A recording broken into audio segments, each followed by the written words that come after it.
നമ്മുടെ ഇഷ്ടത്തിന് വന്നതല്ല, നമ്മുടെ കഴിവിന് വന്നതല്ല, ദൈവം നമ്മളെ കൊണ്ടുവന്നത്. हम किसी ने अपना मर्जी से नहीं आया, वरन हम हर एक व्यक्ति को परमेश्वर ने यहाँ पर लेके आया, इसलिए हम यहाँ पर हैं।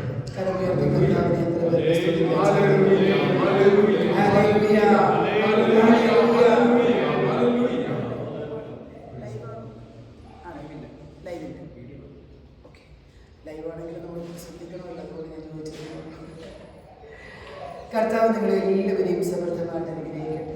प्रभु यीशु मसीह आप सबको आशीष करे.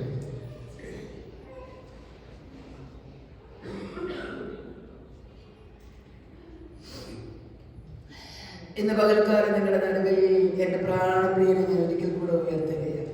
आज आपके बीच में मेरा प्राणप्रिय यीशु प्रभु को ऊंचा करना चाहती हूँ. നമ്മളെല്ലാവരും ഒത്തിരി ഫോർമൽ വാക്കുകൾ ഉപയോഗിച്ച് നമ്മുടെ കർത്താവിനെ വിളിക്കും അല്ലേ? और हम साधारण तौर पर साधारण शब्द को इस्तेमाल कर कर हमारा परमेश्वर को पुकारते हैं. प्रभु എന്ന് വിളിക്കും, യേശു എന്ന് വിളിക്കും, പവിത്ര പിതാവ് എന്ന് വിളിക്കും, अलग अलग तरीके से हम पुकारते हैं. അല്ലേ? വ്യത്യസ്തമായ വാക്കുകൾ ഉപയോഗിച്ച് നമ്മുടെ ദൈവത്തെ ഉയർത്താൻ ശ്രമിക്കാറുണ്ട്. अलग अलग शब्द का इस्तेमाल करते हुए हम प्रभु को पुकारते हैं. പക്ഷെ അതിന്റെ മുന്നിൽ നമ്മൾ ആരെങ്കിലും എന്റേത് എന്ന് പറഞ്ഞ് സംബോധന ചെയ്യാറുണ്ട്. മേര. इसके बीच में कितने लोग मेरा जो शब्द का उपयोग करता है. आपको देखिए, आपका बेटा और बेटी कहा होगा ना मेरा पापा है. मैंने कभी बोला होगा मेरा पापा है. नहीं, आप लोगों को देखिए, अब लोगों को बच्चे लोग कहते हैं ना मेरा पापा है. नहीं, मेरा मम्मी है, मेरा पापा है. दूसरा किसी को देख के इसे पुकार सकते हैं क्या? എന്റെ മമ്മി എന്റെ പപ്പ എന്ന് നമ്മുടെ മക്കൾ നമ്മളോട് പറയാറുണ്ട്. മറ്റുള്ളവരെ നോക്കി അങ്ങനെ പറയാറില്ലല്ലോ. വഴിയിലൂടെ പോകുന്ന ആരെങ്കിലും നോക്കി അങ്ങനെ നമുക്ക് പറയാൻ പറ്റുമോ वो मेरा है? रास्ता से निकलने वाला किसी को देखकर क्या हम बोल सकता है कि ये मेरा है करके? कभी नहीं बोल सकते. अगर बोलेंगे तो भी वो डांट लगाएंगे. एक्चुअली എന്തുകൊണ്ടാണ് നമ്മൾ എന്റേത് എന്ന് പറഞ്ഞ സംബോധന ചെയ്യുന്നത്? इसलिए हमको याद करना, हमें सोचना है क्यों हम मेरा है करके परमेश्वर को सोचकर पुकारते हैं. എന്റേത് നമ്മൾ എന്തിനെങ്കിലും പറഞ്ഞാൽ അതിന്റെ അർത്ഥം ഇതാണ്. और कोई भी वस्तु या व्यक्ति को देखकर ये मेरा है करके किसी ने बोला तो इसका अर्थ यही होता है कि ആ വ്യക്തിയും വിളിക്കുന്ന വ്യക്തിയും തമ്മിൽ ആഴത്തിലൊരു ബന്ധമുണ്ടെന്നുള്ളത്. उस व्यक्ति और जिसको पुकारते हैं बुलाते हैं उन दोनों के बीच में गहरी संबंध है करके हम समझ सकते हैं. അതിന് മറ്റൊരു അർത്ഥം കൂടെ ഉണ്ട്. और दूसरा एक अर्थ है कि എന്റേത് എന്ന് പറഞ്ഞ് സംബോധന ചെയ്യുമ്പോൾ मेरी है करके या मेरा है करके हम पुकारते समय മൂന്നാമതൊരു വ്യക്തി ഈ രണ്ടെണ്ണത്തിന്റെ ഇടയിൽ വരത്തില്ല. तीसरा एक व्यक्ति इन दोनों के बीच में कभी नहीं आएगा. हालेलुया. हालेलुया. हमें से कितना लोग पुकारते हैं आप मेरा पिता है, मेरा पिता, मेरा प्रभु, मेरा हालेलुया, मेरा खुदा. ये सब कितना लोग पुकारते हैं. अगर दिल की गहराई से आप लोग प्रार्थना करेंगे तो इसका मतलब ये है कि मेरा पिता और मेरे बीच में तीसरा कोई आ नहीं सकते. हालेलुया. वैसे रिश्ता कितना लोग प्रभु के साथ रखा हुआ है. हाथ बढ़ा के प्रभु की महिमा कर सकते हैं. हालेलुया. हालेलुया. വാസ്തവത്തിൽ ദൈവം അത് ആഗ്രഹിക്കുന്നുണ്ട് അങ്ങനെ ഒരു ബന്ധം നമ്മിലൂടെ വരും. सचमुच परमेश्वर ये भी चाहता है कि हम और परमेश्वर के बीच में ऐसा एक रास्ता बन जाए.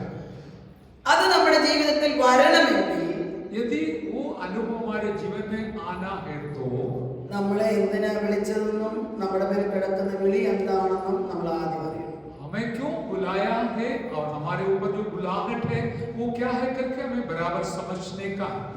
വിളി മനസ്സിലായി കഴിഞ്ഞാൽ हमारा बुलाहट को हम समझ लिया तो അല്ലെങ്കിൽ നമ്മുടെ തിരഞ്ഞെടുപ്പ് നമുക്ക് മനസ്സിലായി കഴിഞ്ഞാൽ हमारा चुनाव को हम समझ लिया तो ആരും പറയാതെ നമ്മൾ വിളിക്കും आप मेरा पिता है. हालेलुया. कोई किसी ने हमको बोलने बिना हम जरूर इस प्रकार पुकारेंगे कि हे मेरा पिताजी.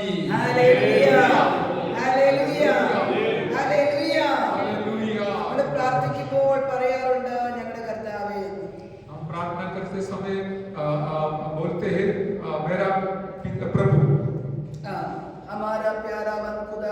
कई कई तरीकों से हम प्रार्थना करते हैं, और कई प्रकार से हम प्रार्थना करते हैं. तो ഒരു പ്രാവശ്യമെങ്കിലും ഹൃദയത്തിനകത്തുനിന്ന് ബന്ധത്തിനകത്തുനിന്ന് വിളിച്ചിട്ടുണ്ടോ? कम से कम एक बार क्या हमारे दिल की गहराई से हमने उस शब्द के साथ पुकारा है क्या? അങ്ങനെ ഒരു പ്രാവശ്യമെങ്കിലും വിളിച്ചിട്ടുണ്ടെങ്കിൽ നമ്മുടെ കണ്ണ് നിറഞ്ഞിരിക്കും. यदि हम कम से कम एक बार इस प्रकार दिल से पुकारा है तो कोई शंका बिना मैं आपको बताना चाहूंगा कि जरूर आपका आंख आंसू से भरा होगा. അതെന്തുകൊണ്ടാണെന്നറിയാമോ? कारण क्या है? എന്റെ അപ്പ आमीन. എന്നെ സംരക്ഷിച്ചു. हालेलुया. ये मेरा पिताजी मुझे संरक्षण दिया, सुरक्षा दिया. എന്റെ അപ്പ ഇന്ന് രാവിലെ എന്നെ ജീവനോടെ വെച്ചു. मेरा पिताजी ने आज सुबह मुझे जिंदा रखा. എനിക്ക് എന്റെ അപ്പ എന്ന് വിളിക്കാതെ പ്രാർത്ഥിക്കാൻ അറിയത്തില്ല.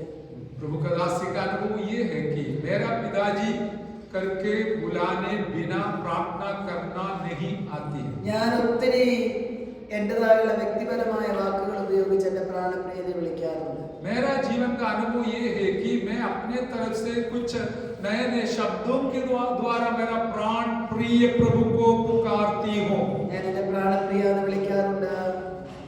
मैं मेरा प्राण प्रिया करके बुलाती हूँ. എന്റെ ആത്മമണവാളൻ എന്ന് പറയാറുണ്ട്. मेरे आत्मा का सखी है या मित्र है करके बताता हूँ. എന്റെ പപ്പ, എന്റെ ഡാഡി എന്നൊക്കെ ഞാൻ വിളിക്കാറുണ്ട്. मेरा पप्पा और मेरा डैडी करके मैं पुकारता हूँ. കാരണം ഒന്നേ ഉള്ളൂ, എന്റെ ജീവിതത്തിലെ എല്ലാ മേഖലകളിലും യേശുവിന്റെ റോൾ ഭയങ്കര. और इसका एक ही कारण है कि मेरा जीवन भर का अनुभव में एक मेरा यीशु प्रभु का जो कार्य है, व्यवहार है, इसी प्रकार है. കാരണം യേശുവില്ലെങ്കിൽ ഞാനില്ല. कारण ये है कि यदि यीशु मसीह नहीं है तो मैं भी नहीं हूँ. യേശുവിന്റെ സാന്നിധ്യമില്ലെങ്കിൽ ആൻസി പൗലോസ് ഇല്ല. यीशु मसीह का उपस्थिति मेरे जीवन के साथ नहीं है तो आंसी पौल नहीं है. യേശുവിന്റെ സാന്നിധ്യം എനിക്ക് അനുഭവിക്കാൻ പറ്റുന്നില്ലെങ്കിൽ ഞാൻ എന്ന് പറഞ്ഞൊരു വ്യക്തിത്വമേ ഈ ഭൂമിയിൽ ഉണ്ടാവുകയില്ല. यदि यीशु मसीह का अनुभव मैं रोज अनुभव नहीं करती तो इस आंसी पौल करके एक व्यक्ति इस दुनिया में कभी ना रहेगी. കാരണം എനിക്ക് എടുത്തു പറയത്തക്ക പ്രത്യേക യോഗ്യതകളൊന്നുമില്ല പ്രിയരേ. और इसका कारण मेरे पास कोई खासियत नहीं है, खूबी नहीं है जो बोलने लायक. ഞാൻ വലിയ എഡ്യൂക്കേറ്റഡ് ഒന്നുമല്ല. मैं इतना पढ़ी लिखी नहीं हूँ. വലിയൊരു ഫിനാൻഷ്യൽ സ്റ്റാറ്റസ് എനിക്കില്ല. आर्थिक स्थिति भी इस प्रकार नहीं है. എന്റെ കുടുംബത്തിന്റെ പശ്ചാത്തലം എനിക്ക് പറഞ്ഞാൽ അഭിമാനപൂർവ്വം ഉയർത്തി കാണിക്കാനൊന്നുമില്ല. मेरा परिवार का पृष्ठभूमि का विवरण करूंगा तो इस प्रकार बोलने लायक कुछ भी नहीं है. പിന്നെ ഉണ്ടെന്ന് പറയാൻ ഒന്നേ ഉള്ളൂ, ക്രൂശിലെ സ്നേഹം. बोलने के लिए एक ही बात है कि वो सूली का प्यार. ആ സ്നേഹം മാത്രമേ ഉള്ളൂ എനിക്ക് കൈമുതലായിട്ട്. वही प्यार मेरे जीवन का अनुभव में केवल है. അതുകൊണ്ടാണ് ഞാൻ അങ്ങനെയൊക്കെ പ്രാണപ്രിയനെ വിളിക്കുന്നത്. इस कारण से मैं मेरे प्रभु को इस प्रकार प्यार भरा शब्द से पुकारती हूँ. എത്ര പേര് ആ ക്രൂശിലെ സ്നേഹം അനുഭവിച്ചിട്ടുണ്ട്? कितने लोग आप में से उस क्रूस का प्यार को अनुभव किया है? എന്താ ക്രൂശിലെ സ്നേഹം? क्रूस का प्यार. ക്രൂശിലെ സ്നേഹം എന്ന് ഞാൻ ആവർത്തിച്ച് പറയുന്നുണ്ട്. പക്ഷെ എന്താ ക്രൂശിലെ സ്നേഹം? मैं क्रूस का प्यार करके दोहराती हूँ, लेकिन वो क्या है? നമ്മൾ ഏറ്റവും കൂടുതൽ സ്നേഹിക്കുന്ന വ്യക്തിയാണെങ്കിൽ പോലും അവർ നമുക്ക് വേണ്ടി തല്ലുകൊള്ളാൻ തയ്യാറാകും. क्या हम ज्यादा प्यार करने वाले लोगों के बारे में सोचो, वे लोग क्या हमारे लिए मार खाने के लिए तैयार होगा ही क्या? गहरा रिश्ता जिसके साथ पास है, जिसके साथ है, वो हमारे लिए मार खाएंगे क्या? छोड़ो अपनी माँ बाप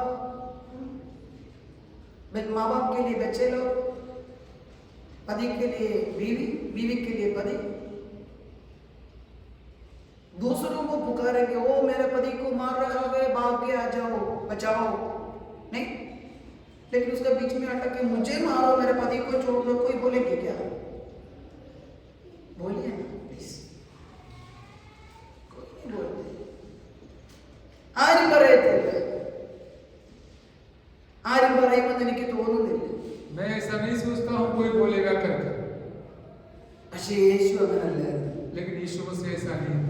നമ്മളെ സ്നേഹിക്കാതിരുന്നിട്ടും, हम उसको प्यार नहीं करते थे, നമ്മളെ വിളിക്കാതിരുന്നിട്ടും, हम उसको नहीं पुकारा, നമ്മളടുത്ത് ചെല്ലാതിരുന്നിട്ടും, हम उसके नजदीक कभी नहीं गए. നമുക്ക് വേണ്ടി हमारे लिए തന്റെ ശരീരത്തിന്റെ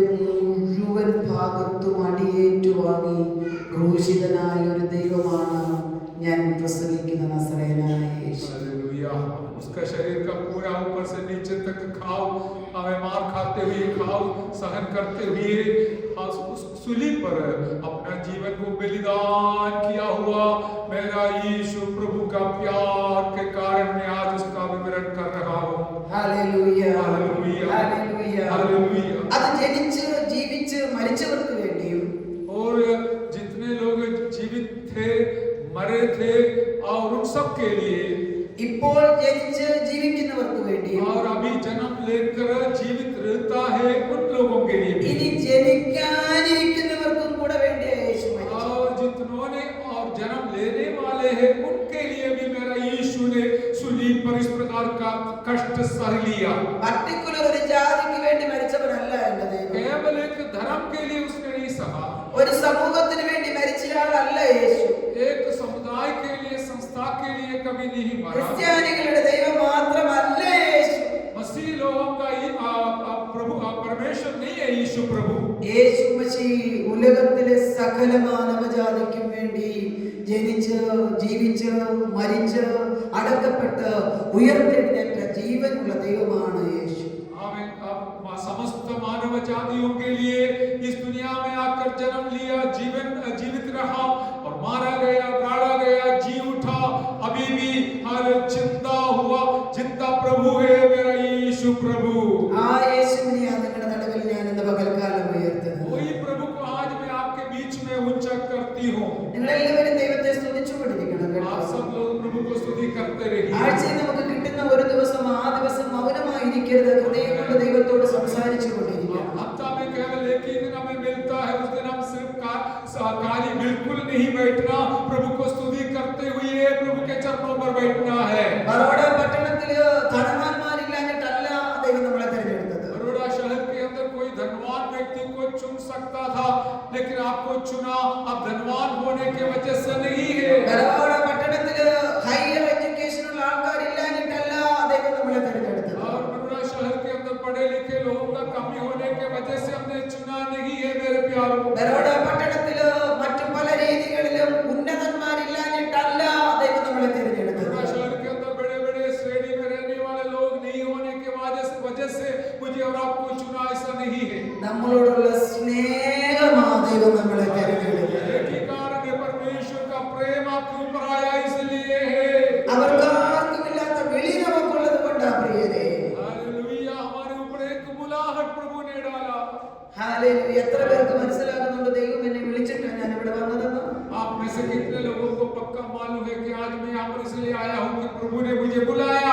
hallelujah hallelujah hallelujah hallelujah hallelujah hallelujah hallelujah.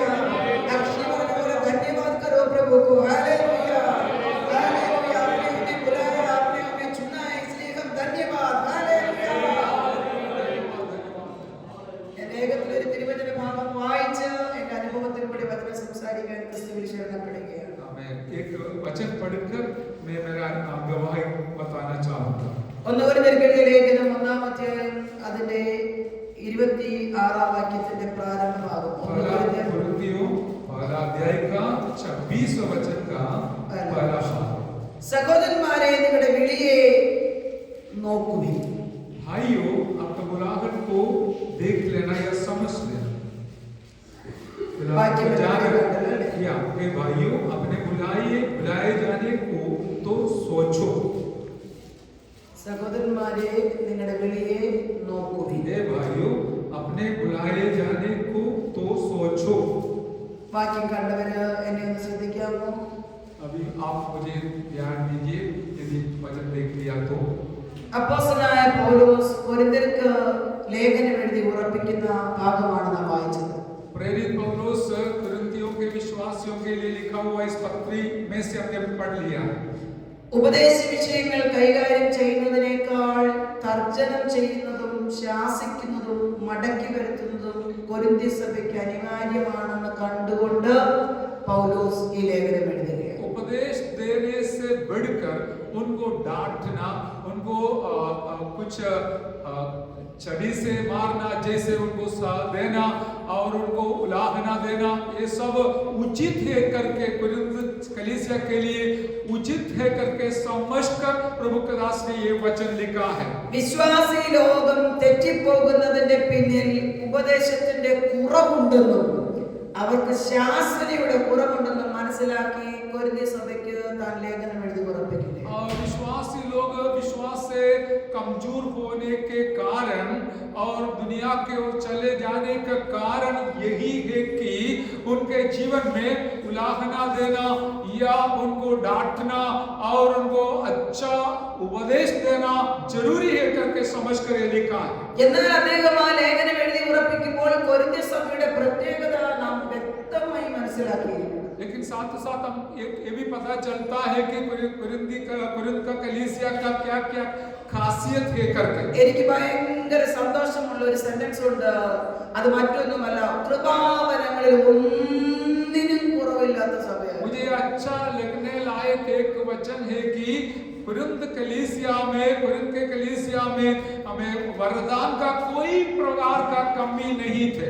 പക്ഷേ അവിടെ ദുരുപദേശങ്ങൾ നുഴഞ്ഞു കയറി ജനമെല്ലാം മര്യാദ വിട്ട് നടക്കുന്നത് കണ്ട് അവരെ മടക്കി കൊണ്ടുവരാൻ പൗലോസ് ലേഖനം എഴുതി. लेकिन अचानक वहां पर गलत उपदेश घुस गया, लोग उसके पीछे घूमते फिरते रहा. इस कारण से इस पत्रिका लिखने के लिए प्रभु दास ने अपना समय को इस्तेमाल किया. ഞാൻ ചോദിക്കട്ടെ, ഒരു പ്രാവശ്യം യേശുവിനെ അറിഞ്ഞത് കൊണ്ടോ ആഴ്ചയിൽ ഒന്ന് വന്ന് കൈയടിച്ച് ആരാധിച്ച് പാട്ടുപാടി ആ ഒരു എന്താ പറയുക ഒരു ഉദാസീനമായ ആത്മീയ ജീവിതം നയിച്ചത് കൊണ്ട് നിത്യജീവൻ അവകാശമാക്കാൻ കഴിയുമെന്ന് നമ്മൾക്കറിയാമോ? क्या आप सोच सकता है कि हफ्ता में एक बार आकर हमें ताली बजाने से, गीत गाने से और उदासी के साथ आराधना करने के द्वारा आप स्वर्ग में पहुंच पाएंगे करके सोचता है क्या? क्या स्वर्ग में जाएंगे? ഇന്നത്തെ ഒരു കാര്യം മാത്രം ഞാൻ നിങ്ങളെ കുറ്റപ്പെടുത്തുമല്ലോ കേട്ടോ. ഇന്നത്തെ ഒരു കാര്യം മാത്രം ചോദിക്കട്ടെ. വന്ന് ഇത്രയും 9:40 പാസ്റ്റർ പ്രാർത്ഥിച്ചു തുടങ്ങി. ആ സമയം മുതൽ ഈ സമയം വരെ എന്റെ ഹൃദയത്തിനകത്തു നിന്ന് ഞാൻ കർത്താവിനെ സ്തുതിച്ചു എന്ന് പ്രാഗൽഭ്യത്തോടെ പറയാൻ പറ്റുന്ന എത്ര പേരുണ്ട്? मैं आपसे ये सवाल करना चाहूंगी कि यहाँ पर 9:40 को आराधना प्रार्थना के साथ शुरू किया और आप में से कितने लोग यहाँ पर जो बैठे हैं दिल से परमेश्वर को स्तुति किया करके बोल सकते हैं?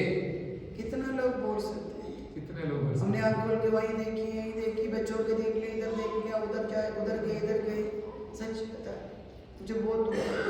सिर्फ आप लोगों की वजह से सोच के नहीं है, पूरा दुनिया वैसे ही चल रहा है. हालेलुया.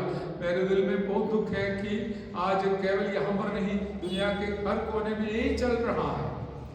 मैं आपसे एक सवाल करना चाहूंगी. मैं स्टाफ नर्स थी, 17 साल मैंने काम किया था अस्पताल में.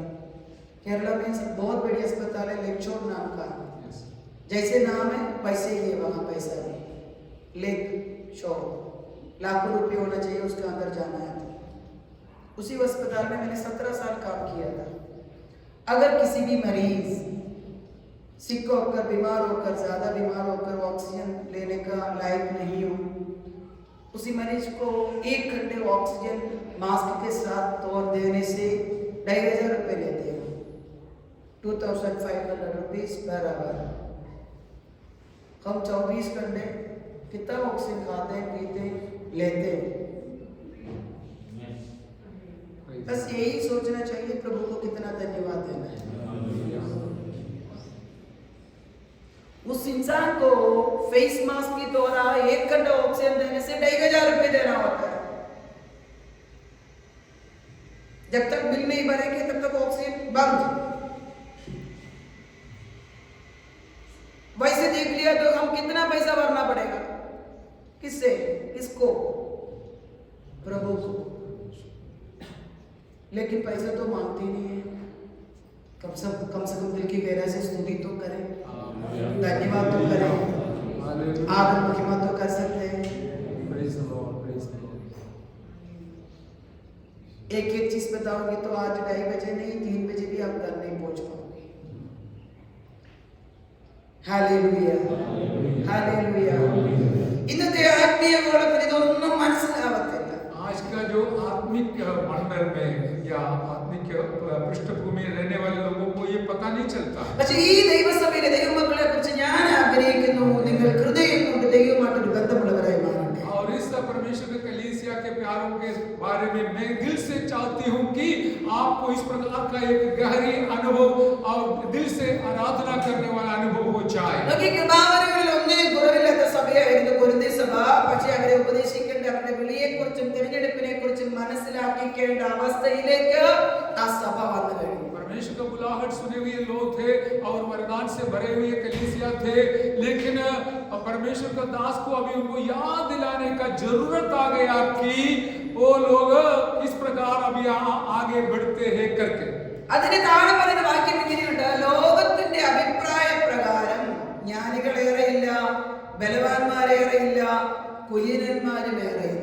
और वचन से इस प्रकार वहां से हम पढ़ते हैं, हमें दुनिया के हिसाब से ज्ञानी लोग नहीं ज्यादा नहीं है, बलवान लोग ज्यादा नहीं है और बड़े बड़े अमीर लोगों भी ज्यादा नहीं है. പക്ഷെ ജ്ഞാനികളെ ലജ്ജിപ്പിക്കാൻ ദൈവം ഭോഷത്വമായത് ലോകത്തിൽ തിരഞ്ഞെടുത്തു. लेकिन ज्ञानियों को लज्जित करने के लिए परमेश्वर ने मूर्ख लोगों को चुन लिया है.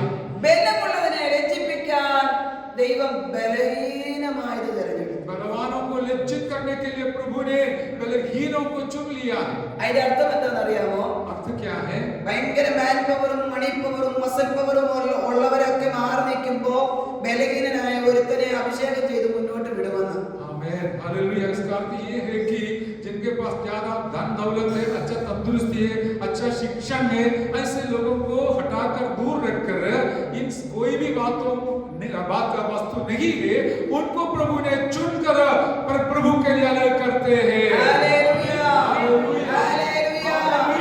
നമ്മളെയൊക്കെ ദൈവം അങ്ങനെയാ തിരഞ്ഞെടുത്തത്. എന്റെ ജീവിതത്തിൽ എന്നെ അങ്ങനെ തിരഞ്ഞെടുത്തത്. हमारे जीवन में इस प्रकार का एक चुनाव हमें मिला है, चुनाव मिला है. ഞാൻ ബൈബിൾ കോളേജിൽ പഠിച്ചിട്ടില്ല.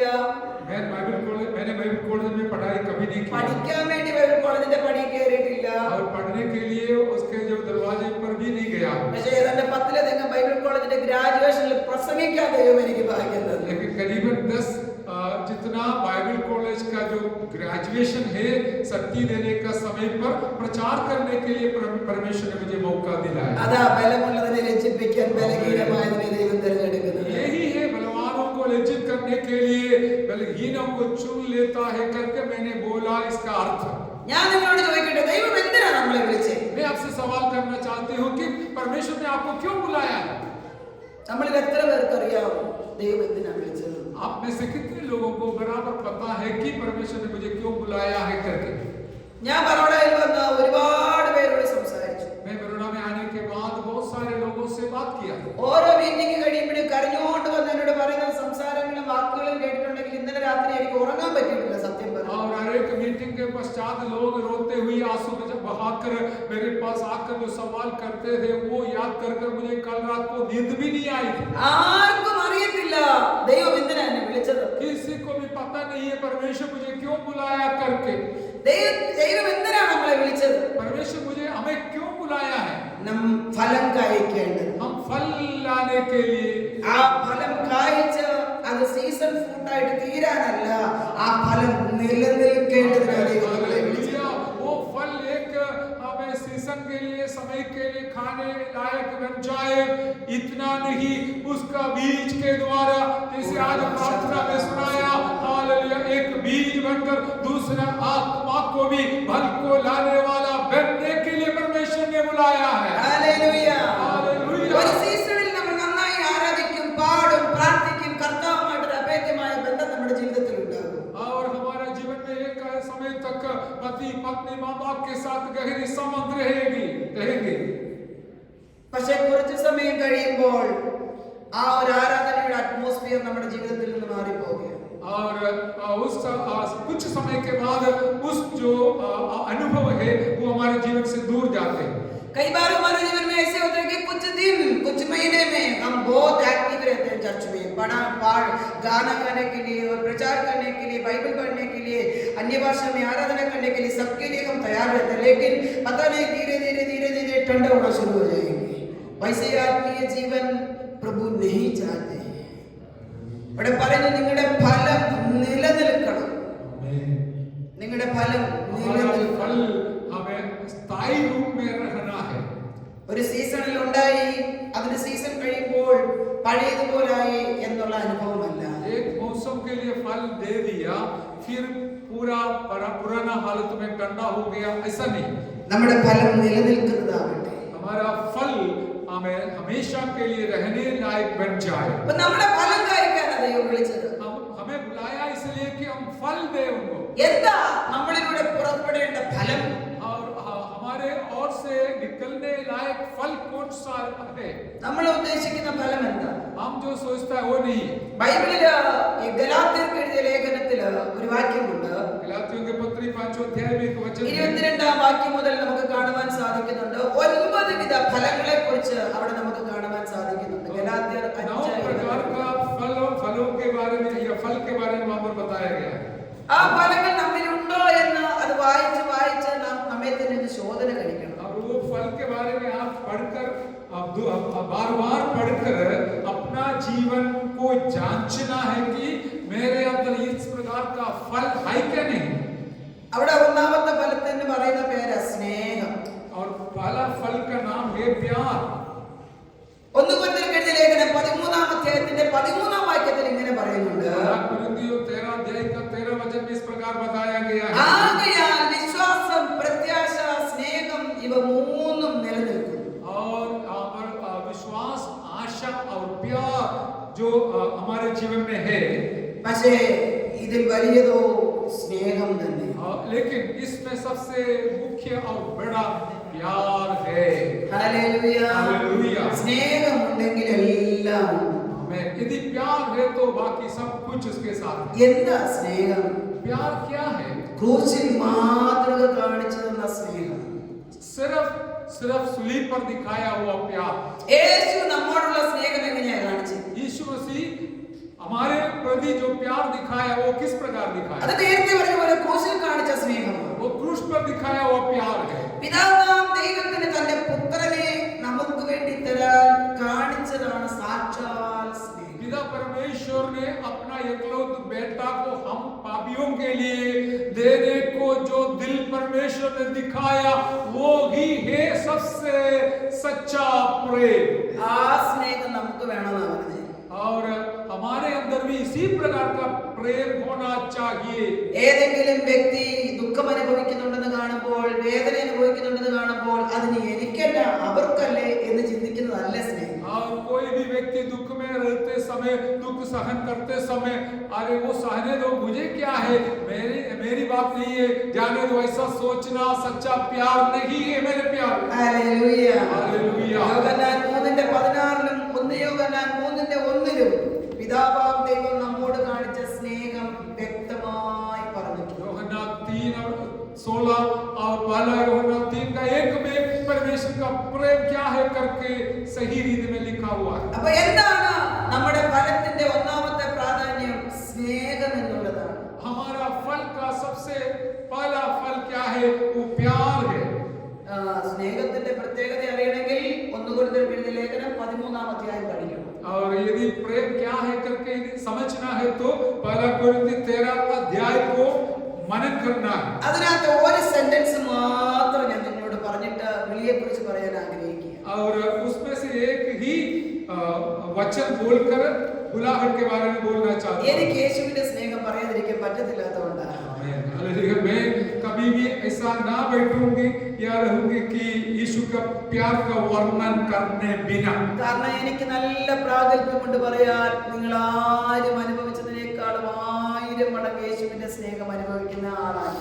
और मुझे इतना हिम्मत है कि आप सबों से बढ़कर मैं परमेश्वर का प्रेम को अनुभव करने वाला एक व्यक्ति हूं करके बताने के लिए मुझे है अनुभव। അതുകൊണ്ട് എനിക്ക് യേശുവിന്റെ സ്നേഹത്തെ കുറിച്ച് 2 വാക്ക് പറയാതിരിക്കാൻ പറ്റില്ല. इसलिए मैं यीशु का प्रेम के बारे में 2 शब्द बोलने बिना मैं कोई प्रचार नहीं कर सकती। 13-ാം അധ്യായത്തിൽ ഒരു സെന്റൻസ് ഉണ്ട്. സ്നേഹം ദീർഘമായി ക്ഷമിക്കുകയും ദയ കാണിക്കുകയും ചെയ്യുന്നു. और एक वचन ऐसा है पहला कोरिन्थियों 13 अध्याय में प्यार बहुत दीर्घ क्षमा या लंबा क्षमा करते हैं, सहनशीलता करते हैं। അതിനകത്ത് വേറൊരു സെന്റൻസ് കൂടി ഉണ്ട്. അത് ഒരു നാളും മുതിർന്നു പോകത്തില്ല. और एक वचन है वो कभी भी खत्म नहीं होगा।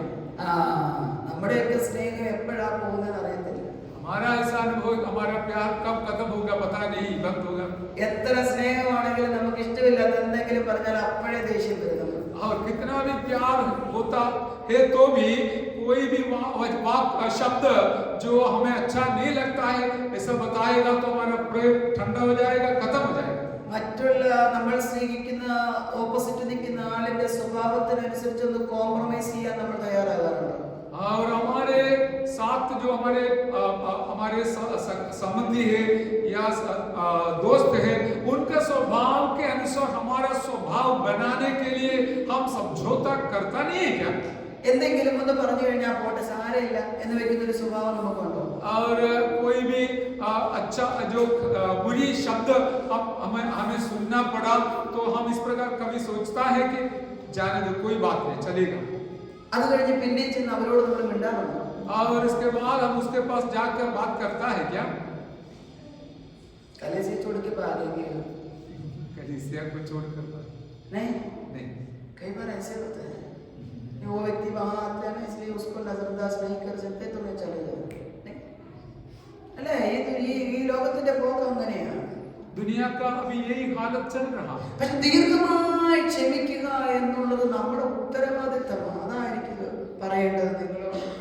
सहनशीलता के साथ प्रेम करना और स्थायी रूप से प्रेम करना परमेश्वर का वचन है, वही मैं आपको बताना चाहूंगा. ഞാൻ പറയുന്നത് നിങ്ങൾക്ക് മനസ്സിലാകുന്നുണ്ടോ? क्या आप समझते हैं मैं क्या बोलती हूँ? आप लोगों को समझ आ रहा है क्या? അപ്പൊ നമ്മുടെ ജീവിതത്തിൽ ഏറ്റവും അത്യാവശ്യം വേണ്ടത് ദൈവ സ്നേഹത്തിന്റെ നിറവും ആ സ്നേഹത്തിന്റെ പ്രതിഫലനവും. और हमारे जीवन के अंदर सबसे जरूरी ये है कि परमेश्वर का प्रेम और उसका भरपूरी है. ആദ്യമായിട്ട് ഞാൻ നിങ്ങളോട് പറയാം, കർത്താവ് നമ്മളെ വിളിച്ചത് ദൈവ സ്നേഹത്തിനകത്ത് നിലനിൽക്കാൻ.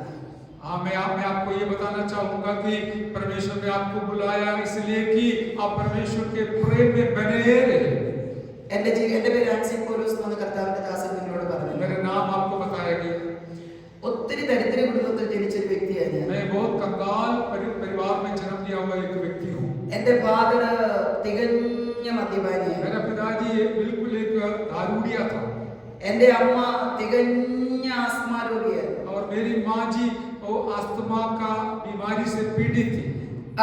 ഞങ്ങളുടെ പപ്പ ഈ തേയിലത്തോട്ടത്തില് ചായപ്പത്തിയുടെ ഒക്കെ തോട്ടത്തില് ഡ്രൈവറായിരുന്നു, ട്രാക്ടർ ഓടിക്കുന്ന ഡ്രൈവറായിരുന്നു. मेरा पिताजी ने जो चाय पत्ती का खेतीबाड़ी है उस खेत के संबंधित मैं ड्राइवर का काम करता था. എന്റെ അമ്മ അവിടെ തേയില നുള്ളാൻ പോകുമായിരുന്നു. मेरी माता जी ने वो चाय पत्ती निकालने के लिए जाती थी. वो पत्ता तोड़ने जाते तोड़ने के लिए जाती. എന്തുവാ രണ്ടുപേർക്കും കിട്ടുന്ന സാലറി? അമ്മയ്ക്ക് കിട്ടുന്ന സാലറി മുഴുവൻ ആശുപത്രി, അപ്പയ്ക്ക് കിട്ടുന്ന സാലറി മുഴുവൻ ചാരാഴ്ച. वहां पर बहुत कम पगार मिलते थे. मम्मी को जो मिलती थी उसके लिए अस्पताल में देती थी और पिताजी को जो मिलता था वो दारू का दुकान में देता था. ഞങ്ങൾ 3 മക്കൾ, 3 പേരും പട്ടിണി. और हम 3 बच्चे, तीनों भूखा रहते थे. റേഷൻ വാങ്ങിക്കാൻ പൈസയില്ല, ഞങ്ങൾക്ക് ധരിക്കാൻ വസ്ത്രം വാങ്ങിക്കാൻ പൈസയില്ല, സഹായിക്കാൻ ആരുമില്ല. എസ്റ്റേറ്റുകാർ പണി കഴിപ്പിച്ചു തന്ന ഒരു മുറിക്കകത്ത് ഞങ്ങൾ 5 പേരുടെ താമസം. और हमारे पास कोई भी कार्य के जरूरत के लिए पैसा नहीं था, न अनाज लाने के लिए, न कपड़ा लाने के लिए, और कोई भी बातों के लिए, ट्यूशन के लिए पैसा नहीं था. और एक ही कमरा में हम रहते थे. അതിനകത്ത് ഞങ്ങൾക്ക് സമാധാനവുമില്ല. और उसके अंदर शांति भी बिल्कुल नहीं थे. സ്കൂളിൽ പോയിട്ട് വിശന്ന് വരുമ്പോ കഴിക്കാനൊന്നുമില്ലാഞ്ഞിട്ട് മൂത്ത മോളാ ഞാൻ, മൂത്ത സിസ്റ്ററാ ഞാൻ ആ വീട്ടില്. और स्कूल में जाकर वापस आते समय खाने के लिए कुछ नहीं थे. मैं सबसे बड़ी लड़की हूँ. എന്റെ സഹോദരങ്ങൾ 2 പേരും ഇരുന്ന് കരയും വിശന്ന്. मेरे दोनों भाई लोग बैठ कर रोते थे. എന്റെ വീട്ടിൽ കൊടുക്കാനൊന്നുമില്ല. मेरे घर पे कुछ नहीं था उनको देने के. ഞാനൊരു കട്ടോരി എടുത്തുകൊണ്ട് എണ്ണി 7 വീടുകളിൽ ഒരു നേരത്തെ ഭക്ഷണത്തിന് പോയിട്ടുണ്ട്. और मैंने एक कटोरा लेकर गिन कर 7 घरों में कुछ वस्तु के लिए गई थी. ആരും ഒന്നും തന്നില്ല. कोई भी नहीं दिया कुछ. ഞങ്ങളുടെ ലേബൽ കുടിയന്റെ മക്കളെന്നാണ്. और हमारा नाम इस प्रकार नामकरण किए थे कि दारूडिया का संतान. दारुड़िया का संतान ഞങ്ങളെ വിളിച്ചുകൊണ്ടിരുന്നത്. दारूडिया का संतान बुलाते थे। ഞങ്ങൾ ആ വഴിയിൽ കൂടെ പോകുമ്പോൾ പറയുമായിരുന്നു, ആടെ പോകുന്നു കുടിയന്റെ മക്കൾ. और हम रास्ता से निकलते समय लोग इस प्रकार मजाक उड़ाते थे कि वो जा रहा है दारूडिया का संतान। എന്റെ അമ്മ ശ്വാസം എടുക്കാൻ തത്രപ്പാട് കഴിച്ച് ഞങ്ങളുടെ വീടിന്റെ സ്റ്റെപ്പിൽ ഇരുന്ന സമയത്ത് ഒരു പാസ്റ്റർ വന്ന് സുവിശേഷം പറഞ്ഞു. मेरा माताजी ने और एक दिन हमारे कमरा के बाहर और सीढ़ी पर बैठती हुई एक प्रभु का दास वहां पर आया था। वो ശ്വാസം എടുക്കാൻ തത്രപ്പാട് കഴിച്ച് മരണത്തെ ഫേസ് ടു ഫേസ് കണ്ടുകൊണ്ടിരിക്കുന്ന സമയമാണ്. और इस प्रकार का हालत में था कि वो श्वास लेने के लिए इतना तकलीफ उठा रही थी और मृत्यु के तराई में जा रही थी। ആ പാസ്റ്റർ സുവിശേഷം പറഞ്ഞപ്പോൾ എന്റെ അമ്മ വിചാരിച്ചു, എന്തായാലും ഞാൻ മരിക്കും. और उस प्रभु का दास ने जब यीशु प्रभु के बारे में माताजी से कहा था, तब उस माताजी ने सोचा कुछ भी हो मैं तो मरने के हालत में ही हूँ। എന്നാ പിന്നെ യേശുവിനെ അറിഞ്ഞിട്ടൊക്കെ മരിക്കും. तो फिर मैं इतना करूंगा कि मेरा यीशु को जानकर मरूंगी। ഇപ്പോഴും മരിച്ചിട്ടില്ല കേട്ടോ. अभी भी मरा नहीं है यीशु को। ആരോഗ്യത്തോടെ ഇരിക്കുക. हालेलुया। हालेलुया। हालेलुया। हालेलुया। ആ യേശുവിനെ എന്റെ അമ്മ സ്വന്തം രക്ഷിതാവായി സ്വീകരിച്ചു. उस प्रभु को मेरा माताजी ने अपना उद्धारक के रूप में स्वीकार किया। അന്ന് വൈകിട്ട് ഞങ്ങൾ സ്കൂളിൽ നിന്ന് വന്നപ്പോൾ ശ്വാസമുട്ടലിന് കുറവൊന്നും വന്നില്ല. और उस दिन भी हम स्कूल से जब वापस आए, माताजी का वो हालत में कोई कमी नहीं आया। എന്റെ അപ്പന്റെ കുടിക്ക് മാറ്റമൊന്നും വന്നില്ല. मेरा पिताजी का दारू पीने का हालत कम नहीं हुआ। പക്ഷെ അതുവരെ വരാത്ത ഒരു സാധനം ഞങ്ങളുടെ വീട്ടിൽ വന്നു, ഒരു ദൈവ സമാധാനം. लेकिन तब तक नहीं आया हुआ एक वस्तु हमारे घर के अंदर आया, वो है हमें दिल का शांति। ആ സമാധാനം എന്റെ അമ്മ അനുഭവിച്ചത് ഞങ്ങളിലേക്ക് പകരുവാനിടയായി. वो मेरे माताजी ने उस शांति को अनुभव किया था, वो हमारे अंदर भी डाल दिया, आ गया। അതിനുശേഷം വിശന്നാൽ ഞങ്ങൾക്ക് കരച്ചിൽ വരത്തില്ല. उसके बाद भूख लगेगा तो भी हम रोए नहीं थे। അമ്മയുടെ രോഗം കണ്ട് ഞങ്ങൾ ദുഃഖിച്ചിട്ടില്ല. हमारी मम्मी माताजी का बीमारी देखकर तकलीफ देखकर हमने कभी नहीं रोया। അപ്പ കുടിച്ചിട്ട് വന്ന് വീട്ടിൽ വഴക്കുണ്ടാക്കുമ്പോൾ ഞങ്ങൾ പ്രശ്നമുണ്ടാക്കാറില്ല. पिताजी पीकर घर पे आकर झगड़ा करते समय हम कभी रोया, कुछ नहीं बोला। ഞങ്ങളുടെ ജീവിതത്തിലേക്ക് കയറി വന്ന യേശുവിനെ ഞങ്ങൾ മുട്ടുമടക്കി സ്വീകരിച്ച് പ്രാർത്ഥിക്കാൻ തുടങ്ങി. हमारे अंदर आया हुआ यीशु प्रभु को अपने घुटना टेक कर दोनों हाथ से दिल से स्वीकार किया। ഞങ്ങൾ മൂന്ന് മക്കളും വട്ടത്തിൽ നിന്ന് പ്രാർത്ഥിക്കും. और हम हमारे तीनों बच्चे आजू बाजू में बैठकर प्रार्थना करना शुरू किया। എന്തെങ്കിലും പ്രതിസന്ധികൾ വീട്ടിൽ വരുമ്പോൾ എന്റെ അമ്മ പറയും, ഇത് മാറും മക്കളെ. और कोई भी समस्या घर में आते समय मेरे माताजी ने इस प्रकार कहती थी, बच्चे चिंता मत करना, ये बिल्कुल हट जाएगा। ഇപ്പോഴും പറയും, ഇത് മാറും.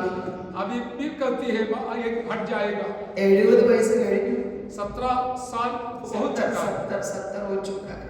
हमें 70 साल हो चुका है। പക്ഷെ സന്തോഷത്തോടെ ജീവിക്കുകയാണ്.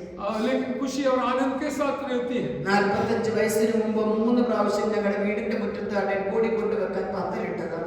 और 45 साल से पहले साल के अंदर 3 बार माँ जी का शव या देह पार्थिव शरीर रखने के लिए मंडप डाला गया था। പക്ഷെ ഇപ്പോഴും ജീവനോടെ लेकिन आज भी जिंदा रहता है प्रभु की दया से। हालेलुया, बोलिए धन्यवाद। हालेलुया। എന്റെ സഹോദരന്റെ 17ാമത്തെ വയസ്സിൽ അവൻ കർത്താവിന്റെ വേലയ്ക്ക് വേണ്ടി ഇറങ്ങി തിരിച്ചു. और मेरा भाई 17 उम्र में प्रभु का सेवकाई के लिए निकल बसा। എന്ന് അവൻ ബൈബിൾ കോളേജിൽ പഠിക്കാൻ പോകാൻ അഡ്മിഷൻ എടുത്തു, അന്ന് എന്റെ അമ്മയുടെ രോഗം മാറി. जिस दिन मेरा भाई ने बाइबल कॉलेज में जाने के लिए निर्णय लिया था, उसी दिन मेरा माताजी का वो जो खास बीमारी, पुराना बीमारी बंद हो गया उस दिन। Hallelujah, hallelujah, hallelujah.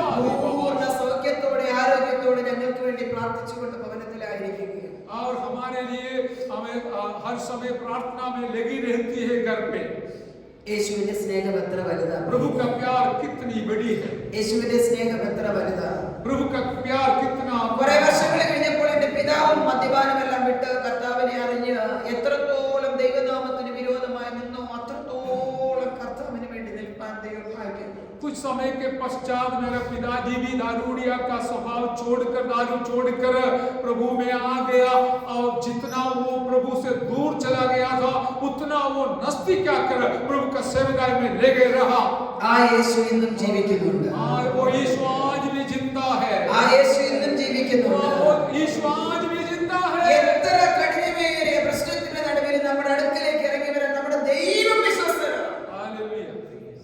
എത്ര കഠിനമേറിയ അവസ്ഥയ്ക്ക് നടുവിൽ और ये कितना भी खराब परिस्थिति के बीच में भी वहां पर उतर कर आने के लिए हमारा यीशु प्रभु सर्वशक्तिमान है। Hallelujah hallelujah. എന്റെ 18ാമത്തെ വയസ്സിൽ കർത്താവിന് വേണ്ടി സമർപ്പിക്കപ്പെട്ട ഒരു അഭിഷേകത്തിനുമായ വിവാഹം നടത്തി। और मेरा 18 साल में एक अभिषेक प्रभु के दास के साथ मेरा शादी हो गई। എന്റെ 20ാമത്തെ വയസ്സിൽ എനിക്ക് 2 മക്കളെ ദൈവം ഒന്നിച്ചു തന്നു, 2 പെൺമക്കൾ। Praise the Lord। और मेरा 20वें साल में मुझे एक जुड़वा दिया, दोनों बेटियां। ഏതാണ്ട് അവരുടെ 5 വയസ്സ് വരെ കർത്താവിന്റെ മഹത്വമുള്ള വേല കേരളത്തിൽ പല ഭാഗങ്ങളിൽ ചെയ്യാൻ ദൈവം ഞങ്ങളെ സഹായിച്ചു। और बच्चों का 5 साल तक केरला में ही हमने प्रभु का सेवकाई भिन्न भिन्न विस्तार में करने के लिए परमेश्वर ने मौका दिलाया। എന്റെ മക്കൾക്ക് 5 വയസ്സായപ്പോൾ ഒരു ദിവസം എന്റെ പ്രിയപ്പെട്ടവൻ എന്നോട് പറഞ്ഞു, ഞാൻ ഛത്തീസ്ഗഡിലേക്ക് പോവുകയാണ്। और 5वां बच्चों का 5वां साल में मेरा पति प्रभु का दास ने कहा था कि मैं छत्तीसगढ़ की ओर रवाना होना चाहता हूं। നിങ്ങൾക്ക് എല്ലാവർക്കും അറിയാം ഛത്തീസ്ഗഡിലെ പ്രശ്നങ്ങൾ ഇപ്പോഴും അങ്ങനെ തന്നെ നടന്നുകൊണ്ടിരിക്കുന്നു। और आप सब लोग जानते हैं छत्तीसगढ़ का समस्या क्या है करके। ആ സമയത്ത് ഞാൻ പറഞ്ഞു, ഛത്തീസ്ഗഡിൽ ഭയങ്കര പ്രശ്നമുള്ള സ്ഥലമാണ്, അങ്ങോട്ട് പോകണ്ട, നമുക്ക് കേരളത്തിൽ എവിടെയെങ്കിലും കർത്താവിന്റെ വേല ചെയ്യാം, കാരണം ഞാൻ സ്റ്റാഫ് നഴ്സ് ആയിട്ട് ജോലി ചെയ്തുകൊണ്ടിരിക്കുന്ന സമയമാണ്। और मैंने उनको इस प्रकार का उत्तर दिया कि छत्तीसगढ़ में जाना अच्छा नहीं है, क्योंकि बहुत बड़ा समस्या उधर चल रहा है।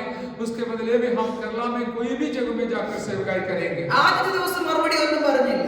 पहला दिन प्रभु का दास ने कोई उत्तर नहीं दिया। രണ്ടാമത്തെ ദിവസം രാവിലെ വീണ്ടും പറഞ്ഞു, ഇന്നലെ രാത്രി പരിശുദ്ധാത്മാവിനോട് ശക്തമായി ഇടപെട്ടു, ട്രൈബൽസിന്റെ ഇടയിൽ കർത്താവിന്റെ വേല ചെയ്യാൻ വേണ്ടി പോകാൻ। दूसरे दिन प्रभु का दास ने और बताया कि कल रात को पवित्र आत्मा मुझे बहुत बोझ डाला, दबाव डाला कि हमें और ट्राइबल आदिवासी विस्तारों में जाकर यीशु प्रभु का सेवकाई करने के लिए। ടൗണിലൊന്നുമല്ല, ഗ്രാമത്തിനകത്ത് കയറി പോകാൻ ദൈവം എന്നോട് പറഞ്ഞെന്ന് പറഞ്ഞു। और कोई भी हमें शहर में नहीं वरन गांव में जाकर सेवा करने के लिए पवित्र आत्मा मुझे अगुवाई किया। അന്നേരം എന്റെ സഹോദരൻ പറഞ്ഞു, എന്റെ ബ്രദർ പറഞ്ഞു, അളിയ അങ്ങോട്ടൊന്നും പോകണ്ട, നാട്ടിൽ എവിടെയെങ്കിലും നിന്നാ മതി, അതായിരിക്കും നമുക്ക് സേഫ് എന്ന് പറഞ്ഞു। लेकिन मेरा भाई प्रभु का दास से कहा वहां जाना उचित नहीं है, वहां मत जाइए, शहर में कोई भी कई जगहों में जाकर केरला में आप सेवा करिए। അന്നേരം പറഞ്ഞു, പരിശുദ്ധാത്മാവിന്റെ വാക്കാണ് വലുത്, നിങ്ങളുടെ ആരുടെയും വാക്കല്ല। उस समय मेरा पति प्रभु का दास ने इस प्रकार कहा था कि और पवित्र आत्मा जो बोला है वो ही श्रेष्ठ है, आपकी बात मामूली है। ഞാനൊന്നും പറഞ്ഞില്ല। मैंने कुछ नहीं बोला। പോകുന്ന ദിവസം അടുത്തു, और जाने का समय नजदीक आया। കൊണ്ടുപോയി ട്രെയിനിൽ കഴിക്കാനുള്ള ഭക്ഷണമെല്ലാം റെഡിയാക്കി, ट्रेन में खाने का भोजन तैयार किया। എല്ലാം എടുത്തു വെച്ചിട്ട് ഞാൻ ചോദിച്ചു, പപ്പ പോയാൽ എന്റെയും മക്കളുടെയും കാര്യം ആയിരുന്നു? सब कुछ तैयार कर कर रखने के बाद मैंने ये सवाल किया कि पापा आप जाओगे तो मेरा और बच्चों का क्या हालत होगा। उन्होंने मुझे बोला है कि अगर मैं परमेश्वर की काम सच्चा दिल से करूंगा तो तुम और तुम्हारे बच्चों के बारे में प्रभु देखभाल करेंगे। എന്നോട് പറഞ്ഞു, ഞാൻ കർത്താവിന്റെ വേല വിശ്വസ്തയോടെ ചെയ്താൽ നിന്റെയും മക്കളുടെയും കാര്യം സ്വർഗ്ഗം നോക്കിക്കൊള്ളുമെന്ന് പറഞ്ഞു। मुझसे इस प्रकार कहा कि मैं ईमानदारी के साथ मेरा परमेश्वर का सेवकाई करेगा तो परमेश्वर तेरा और हमारे बच्चों का कार्य देखेगा। വാസ്തവത്തിൽ അന്ന് പറഞ്ഞതുപോലെ ഇന്ന് സ്വർഗ്ഗമായി എന്റെ മക്കളുടെയും കാര്യം നോക്കുന്നത്। जैसे प्रभु का दास ने बताया था उसी प्रकार आज मेरा और मेरे बच्चों का कार्य को मेरा परमेश्वर स्वर्ग का पिताजी देखते हैं, संभालते हैं। 2003 മുതൽ 2009 വരെ ഇടയ്ക്കിടയ്ക്ക് നാട്ടിൽ വരും, വീണ്ടും പോകും, വീണ്ടും നാട്ടിൽ വരും, വീണ്ടും പോകും, അങ്ങനെ കർത്താവിന്റെ മഹത്വമുള്ള വേല ആദിവാസികളുടെ ഇടയിൽ ചെയ്യാൻ ദൈവം 2009 तक और इस प्रकार आते जाते रहते थे, कई बार वहां रहते थे, कभी कभी घर पे आते थे। 2009 ഒരിക്കൽ വീട്ടിൽ വന്നപ്പോൾ എന്നോട് പറഞ്ഞു, ഗർഭാപ്പസി എന്ന് പറഞ്ഞൊരു സിസ്റ്റം വന്നു, എല്ലാവരെയും തിരിച്ചു കൊണ്ടുപോവുകയാ, അതുകൊണ്ട് ഞാൻ ഇനി നാട്ടിലോട്ട് വരത്തില്ല, നീയും മക്കളും ഛത്തീസ്ഗഡിലേക്ക് വന്നാൽ മതി എന്ന് പറഞ്ഞു। और इस प्रकार मुझसे कहा कि वहां पर अभी घर वापसी जो मसीह लोगों को वापस ले जाने का कार्य चल रहा है, इसलिए मैं अभी केरला नहीं आना चाहता हूं, तू और बच्चे मिलकर छत्तीसगढ़ की ओर आने के लिए बताया। 2009 മുതൽ 2014 വരെ ഏതാണ്ട് 5 വർഷത്തിലധികം ഞാനും മക്കളും അവധിയെടുത്ത് ഛത്തീസ്ഗഡിൽ അദ്ദേഹത്തോടൊപ്പം പോയി നിൽക്കാൻ ദൈവം ഞങ്ങൾക്ക് പറഞ്ഞു। 2009 से 14 तक मैं और मेरा बच्चे छुट्टी लेकर वहां पर आते जाते रहते थे। 2014 ദൈവത്തിന്റെ പരിശുദ്ധാത്മാവിന്റെ പ്രത്യേക ഇടപെടൽ എന്റെ ജീവിതത്തിൽ വന്നിട്ട് എന്നോട് പറഞ്ഞു, നിനക്ക് തന്ന പ്രാക്ടിക് പീരീഡ് കഴിഞ്ഞു, ഇനി മുഴുവൻ സമയം മിനിസ്ട്രിക്കായി ഇറങ്ങാൻ മതി. और 2014 में प्रभु का दास ने राशि के साथ इस प्रकार कहा था कि तेरे लिए दिया हुआ जो ब्रैकेट समय है, जो हल्ले बीच वाला समय है, वो खत्म हो गया है।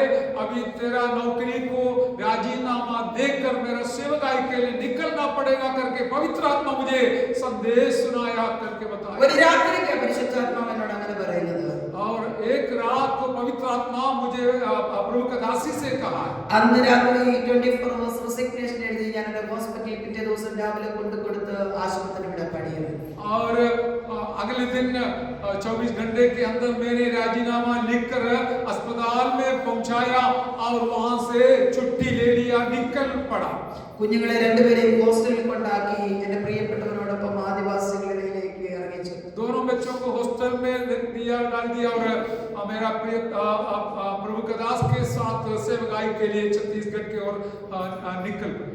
ഈ പട്ടണത്തിൽ താമസിക്കുന്ന നിങ്ങൾക്ക് അവിടുത്തെ സുവിധ എത്രത്തോളം ഉണ്ടെന്ന് അറിയാമോ എന്ന് എനിക്ക് അറിഞ്ഞുകൂടാ. और इस शहर में रहने वाले आपको वहां का क्या हालत है करके शायद पता नहीं होगा।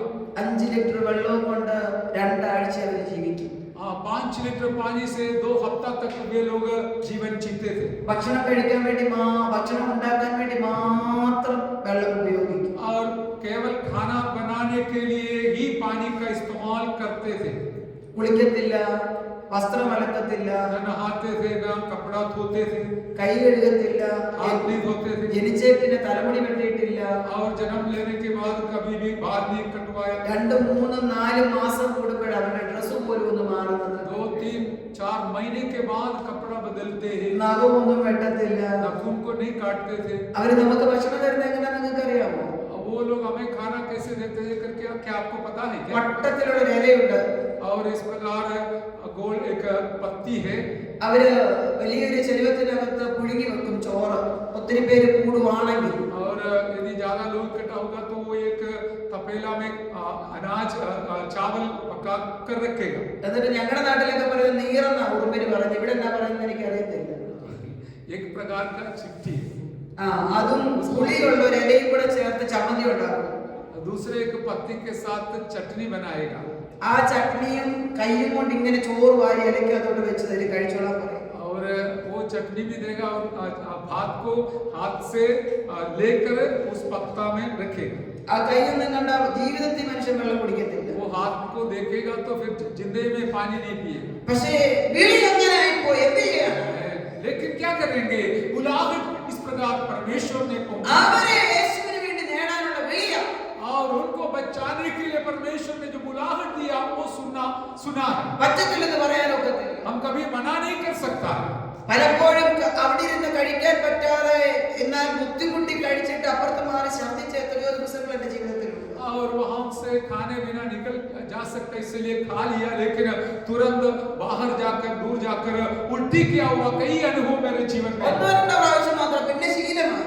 और 1-2 बार ऐसा हुआ, फिर उसके बाद मुझे अनुभव हो गया। ഒത്തിരി പേരോട് ചോദിച്ചു അവരുടെ ഇടയ്ക്ക് പോയി എങ്ങനെ ജീവിക്കുന്നത്. और कई लोग मुझसे सवाल किया उन लोगों के बीच में जाकर आप कैसे जीवन जिए। അവരുടെ സംസാരിക്കുന്ന ഭാഷയ്ക്ക് ലിപി പോലും ഇല്ലാത്ത സ്ഥലമാണ്. और उनका जो भाषा है उसको लिपि अक्षर भी नहीं है। 100 കുടുംബം, 25 കുടുംബം, 50 കുടുംബം ചേരുന്ന ഒരു ഗ്രാമത്തിനകത്തേക്ക് മൂപ്പന്റെ അനുവാദത്തോടെ കയറി ചെല്ലും പ്രിയനെ. और 100 या 50-25 जितना भी परिवार एक गांव में रहता है, वहां का जो वडील है उसका अनुमति के द्वारा हम उस गांव में पहुंच जाते हैं, प्रवेश होते हैं। ഒരു പ്രാവശ്യം ഒരു ഗ്രാമത്തിൽ കയറി ചെന്നപ്പോൾ മൂപ്പന്റെ അനുവാദം ഇല്ലാതെ കയറിപ്പോയി. और एक बार ऐसा एक घटना घटित हुई कि जो वडील का अनुभव बिना हमने वहां पर पहुंच गए। അന്ന് അവര് ഞങ്ങളെ ഒത്തിരി അടിച്ചു. और उस दिन हमको बराबर मार खाना पड़ा। എന്റെ ഹസ്ബൻഡിനെ കെട്ടിയിട്ട് അടിച്ചു. मेरा पति को पेड़ पर बांध कर मारा। ഞാൻ ഓടിച്ചെന്ന് ഇടയ്ക്ക് കയറി. मैंने उसके बीच में गया। അന്നേരം തോക്കിന്റെ പാത്തി കൊണ്ട് അടിച്ചാടി എന്റെ നട്ടലിന്റെ 3 അസ്ഥി പൊട്ടിച്ചു. और उस समय बंदूक से मुझे जो मारा था, मेरा वो पसली टूट गई।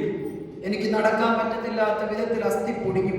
और मैं चल नहीं सकती थी और मेरा जो पसली का हड्डी बिल्कुल फस्म हो गई थी. സൈക്കിളിലാണ് പോകുന്നത്. 30 കിലോമീറ്റർ 35 കിലോമീറ്റർ സൈക്കിളിന്റെ പുറകെ ഞാനിരിക്കും, എന്റെ ഭർത്താവ് മുന്നിൽ ചവിട്ടും. और साइकिल में हम सफर करते थे कम से करीबन 30 किलोमीटर जैसे जितना हाल में पीछे बैठूंगी और मेरा पति साइकिल चलाएगा.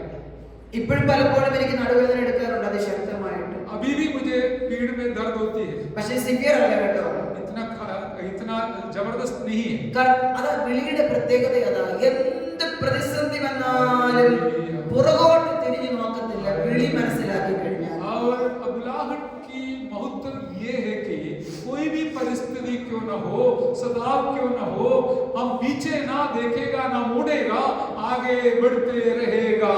2014 മുതൽ 2018 വരെ എന്റെ പ്രിയപ്പെട്ടവരോടൊപ്പം ട്രൈബൽസിനിടയിൽ നിൽക്കാൻ ദൈവം എനിക്ക് ഭാഗ്യം. 2014 से लेकर 18 तक मेरा प्रियतम के साथ प्रभु कदास के साथ सेवकाई करने के लिए परमेश्वर ने मुझे मौका दिलाया. അവരെ ചെന്ന് കുളിപ്പിക്കും, उनको मैं नहाती थी, അവരുടെ മുറിവുകളെ കെട്ടും, उनके घाव को मलम पट्टी बांधते थे, എഴുന്നേറ്റിരിപ്പ് ഇരുത്തും, और बिठाता था.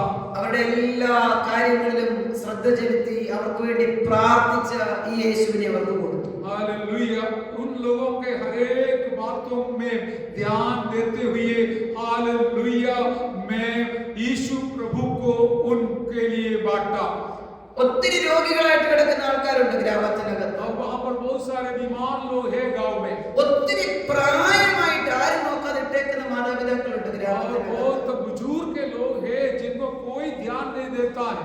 സൈക്കിളിൽ പോയി എന്റെ ഹസ്ബൻഡ് ഡാൽഡയുടെ ബോട്ടിലിനകത്ത് വെള്ളം പിടിച്ചോണ്ട് വരും, ഞാൻ ഇവരെ ഇരുത്തി കുളിപ്പിച്ച് തേച്ച് മുറിവുകളെ കെട്ടി യേശുവിന്റെ സ്നേഹം പകർന്നു കൊടുക്കും. और जो डालडा आने वाला बड़ा 15 किलो का डब्बा है उसमें 5 किलो का था. हाँ, वो 5 किलो का था. वो 5 किलो का डब्बा में वो पानी लेके आते थे मेरा पति, और उस पानी से इन प्यारों को नहाते थे. കുളിപ്പിച്ച് മുറിവ് കെട്ടി വസ്ത്രം മാറി അവരെ ഇവിടെ കിടത്തിയിട്ട് വരും. और नहाकर घाव को मलम पट्टी बांधकर कपड़ा पहनवाकर उन बुजुर्ग के लोगों को वहां पर लिटाते थे. അവരെ ഇങ്ങനെ ചേർത്ത് പിടിച്ച് പ്രാർത്ഥിക്കുമ്പോൾ കുളിപ്പിക്കുമ്പോൾ അവരെന്നോട് ചോദിക്കും, എന്റെ മക്കൾക്ക് തോന്നാത്ത സ്നേഹം നിനക്ക് എവിടുന്നാന്ന് ചോദിക്കും. और इस प्रकार नहाते समय वो लोग हमसे इस प्रकार का सवाल किए थे, आपके अंदर इतना बड़ा प्यार कहां से आया है जो हमारे बच्चे को भी नहीं है. അന്നേരം ഞാൻ പറയും, എന്റെ ഹൃദയത്തിനകത്തെ സ്നേഹം യേശു തന്നതാണ്. मैं इस प्रकार उत्तर दिया करती थी कि मेरे दिल के अंदर की प्यार मेरा यीशु प्रभु ने मुझे दिया हुआ है. അന്നേരം അവര് പറയും, എനിക്ക് യേശുവിന്റെ സ്നേഹം വേണം. उस समय उन लोग कहेंगे कि मुझे भी वो प्यार चाहिए करके. അങ്ങനെ ഒരുപാട് പേരെ യേശുവിന് വേണ്ടി നേടാൻ സ്വർഗ്ഗം ഞങ്ങൾക്ക്. और इस प्रकार बहुत सारे लोगों को प्रभु के लिए हालेलुया तैयार करने के लिए, हमें जीतने के लिए परमेश्वर ने हमें सहायता किया. 2016-17 സമയങ്ങളിൽ और 2016-17 साल में ഒരു ബിജെപിയുടെ നേതാവും ഒരു അമ്പലത്തിലെ പൂജാരിയുമായിരുന്ന ഒരു മനുഷ്യന്റെ കുഞ്ഞിനെ സൗഖ്യമാക്കാൻ ദൈവം ഞങ്ങൾക്ക് ഭാഗ്യം തന്നു. बीजेपी का एक आगेवान और नेता उसका बच्चे को प्रार्थना के द्वारा चंगाई दिलाने के लिए परमेश्वर ने हमें सहायता की. 16 വർഷമായിട്ട് ഒരു റൂമിൽ പൂട്ടിയിട്ടിരിക്കുകയാണ്. 16 साल से उस बेटे को एक कमरे में बंधा हुआ अवस्था में था. അപ്പനും അമ്മയും സഹോദരങ്ങളും ആ ഗ്രാമത്തിലുള്ള മുഴുവനും പറഞ്ഞു, അവൻ വട്ടനാണ്, പാഗലാണ്. और उस गांव के सारे लोग और माँ बाप मिलकर कहे थे कि ये पागल बन गया है. അവൻ എന്തൊക്കെയോ പൂജകൾ ചെയ്ത് സാധനങ്ങളൊക്കെ കൊണ്ടു കൊടുക്കും കഴിക്കാൻ, പക്ഷെ അവനൊന്നും കഴിക്കാറില്ല. और पूजा किया हुआ वस्तु उसको देता था लेकिन वो नहीं खाता.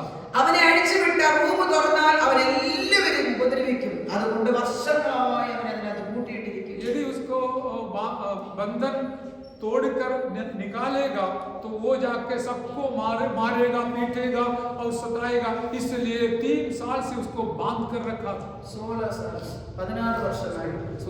16 साल से बांधा हुआ अवस्था में था. ആ കഥകിന്റെ ഏറ്റവും അടിയിൽ ഒരു ചെറിയ വിടവുണ്ട്. അതിനകത്തൂടെ ഭക്ഷണം തള്ളി അങ്ങോട്ട് കൊടുക്കും. അവൻ കഴിച്ചാൽ കഴിച്ചു, കഴിച്ചില്ലേ കഴിച്ചില്ല. और उस कमरे का दरवाजा के नीचे एक खाना बनाया हुआ है, उसमें से खाना अंदर देगा और वो खाएगा तो खा लिया, नहीं तो नहीं खाते थे। അതിന്റെ മലമൂത്ര വിസർജനവും എല്ലാം അതിനകത്ത് നൂൽ വസ്ത്രം ധരിക്കാത്ത ഒരു 23-കാരൻ ആ റൂമിനകത്തുണ്ട്. और उसका जो भी बाहर जाने का सब कुछ टट्टी उल्ट सब कुछ जो पेशाब सब उसी के अंदर हमें करते थे। इस प्रकार का एक 23 साल का जवान सहन कर रहे थे।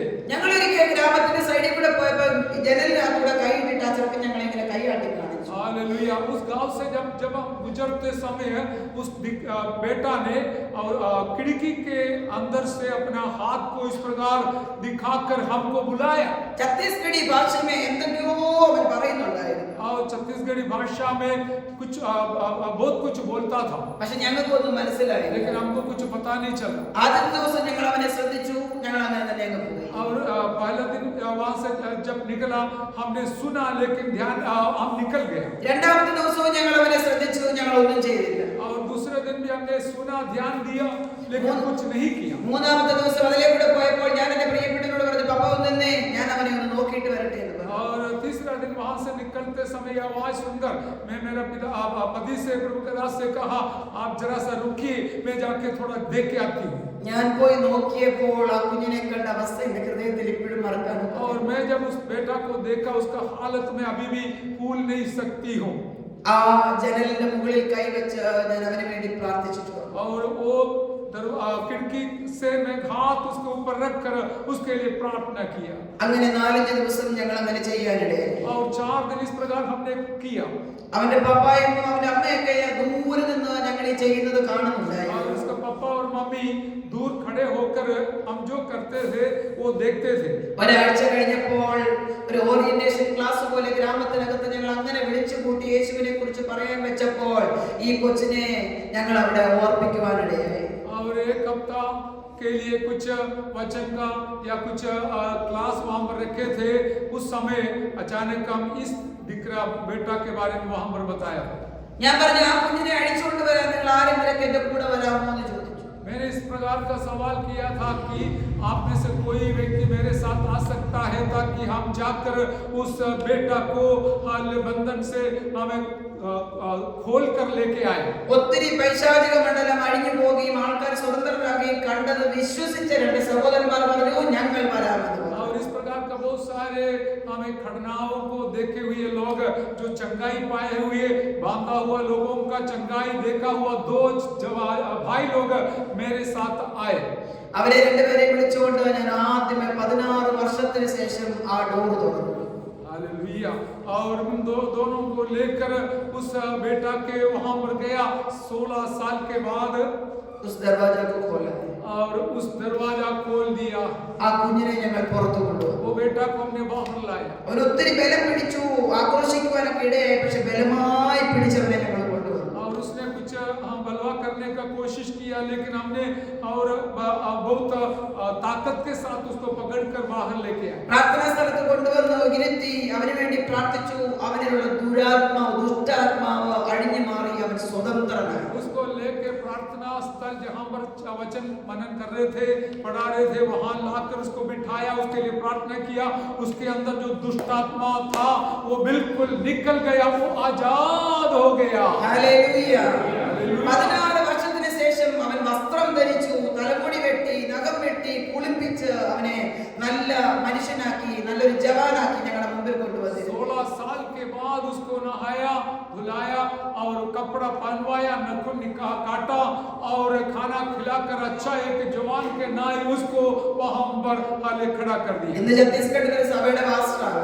हालेलुया। आज छत्तीसगढ़ में एक कलीसिया का पासवान है वो। ഹല്ലേലൂയ. ഹല്ലേലൂയ. ഇടയ്ക്കിടയ്ക്ക് എന്നെ ഫോൺ വിളിച്ച് ചോദിക്കും, ഭാവി आप कैसे हो? हालेलुया। कभी-कभी वो फोन कर पूछता है, आप कैसे हो भाभी। എന്നാൽ അവന്റെ പിതാവിന് ഇത് അവനോട് ഭയങ്കര ദേഷ്യമായി. लेकिन उसका पिताजी बहुत गुस्सा हो गया, ഞങ്ങളോട് ഭയങ്കര ദേഷ്യമായി. हमसे भी गुस्सा कर किया। അദ്ദേഹത്തെ സമാജത്തിൽ നിന്ന് പുറത്താക്കി. उसको समाज से बाहर निकाल दिया। പൂജാരിയുടെ ജോലിയിൽ നിന്ന് അദ്ദേഹത്തെ വെളിയിലാക്കി. वो पुजारी का नौकरी से या काम से उसको हटा दिया, ആ ഗ്രാമത്തിൽ നിന്ന് അവരെ പുറത്താക്കി. गांव से उसको हटा दिया। കാരണം അവർ തരം മാറിപ്പോയി, അങ്ങനെ യേശുവിലുള്ളവർ ഇവിടെ താമസിക്കാൻ പറ്റത്തില്ലെന്ന് പറഞ്ഞ് അവരെ പുറത്താക്കി. और मसीह में विश्वास करने ऐसे लोग यहाँ पर रहना नहीं, इसलिए वहां से हटा दिया। അദ്ദേഹത്തിന് ഭയങ്കര ദേഷ്യമായി. उसको भी बहुत गुस्सा आ गया। അദ്ദേഹത്തിന്റെ ഭാര്യയും രണ്ട് മക്കളും ഈ കർത്താവിനെ അറിഞ്ഞു. 150-ലധികം പേർ ഈ ഒറ്റ വിടുതൽ കൊണ്ട് വെള്ളത്തിൽ കർത്താവിനെ സാക്ഷീകരിക്കാൻ ദൈവം സഹായിച്ചു. हालेलुया। उसका पत्नी और 2 बच्चे और साथ का करीबन 150 लोग प्रभु यीशु मसीह का आज्ञा मानकर पानी का सेवकाई को स्वीकार किया। Hallelujah, hallelujah. പക്ഷേ കുഞ്ഞിന്റെ പിതാവ് ഞങ്ങളെ പല പ്രാവശ്യം ഉപദ്രവിച്ചു. और लेकिन इस बेटा का पिताजी हमें कई बार हमें उपद्रव किया, सताया। ഛത്തീസ്ഗഡിൽ നിന്ന് തിരിച്ചു പോകാൻ ഞങ്ങളോട് പറഞ്ഞു. हमसे हुक्म दिया यहाँ से छत्तीसगढ़ से निकल जाओ। ഒത്തിരി പ്ലാൻഡ് ആക്സിഡന്റ് അദ്ദേഹം ഞങ്ങൾക്ക് ചെയ്തു. और हमारे लिए कोई ऐसे योजना बनाया कि हमें अकस्मात के द्वारा मार डाला। ഒത്തിരി രാത്രികളിൽ ഞങ്ങൾ ഒത്തിരി ഉപദ്രവിച്ചിട്ടുണ്ട്. और कई रातों में हमें बहुत सारे सताया। അദ്ദേഹത്തിന്റെ കൂട്ടുകാരെയും കൂട്ടിക്കൊണ്ടുവന്ന് ഞങ്ങൾ ഒത്തിരി തല്ലി ചതച്ചിട്ടുണ്ട്. और उनका मित्रों को लेके आया और हमको इतना मारा, मार पीट किया। കേരളത്തിലേക്ക് തിരിച്ചു പോകാൻ പറഞ്ഞു. और हमको हुक्म दिया वापस लौट जाओ केरला के। എന്റെ ഭർത്താവ് പറഞ്ഞു, എന്റെ ദൈവമാണ് എന്നെ അയച്ചതെങ്കിൽ അവന്റെ വേല തികയ്ക്കുന്നതാണ് എനിക്കിഷ്ടം. हालेलुया। मेरा पति प्रभु का दास ने कहा था, यदि मेरा प्रभु यीशु मसीह ने मुझे भेजा है तो मेरे लिए यही अच्छा है, काफी है कि मेरा प्रभु का सेवा को पूरा करना।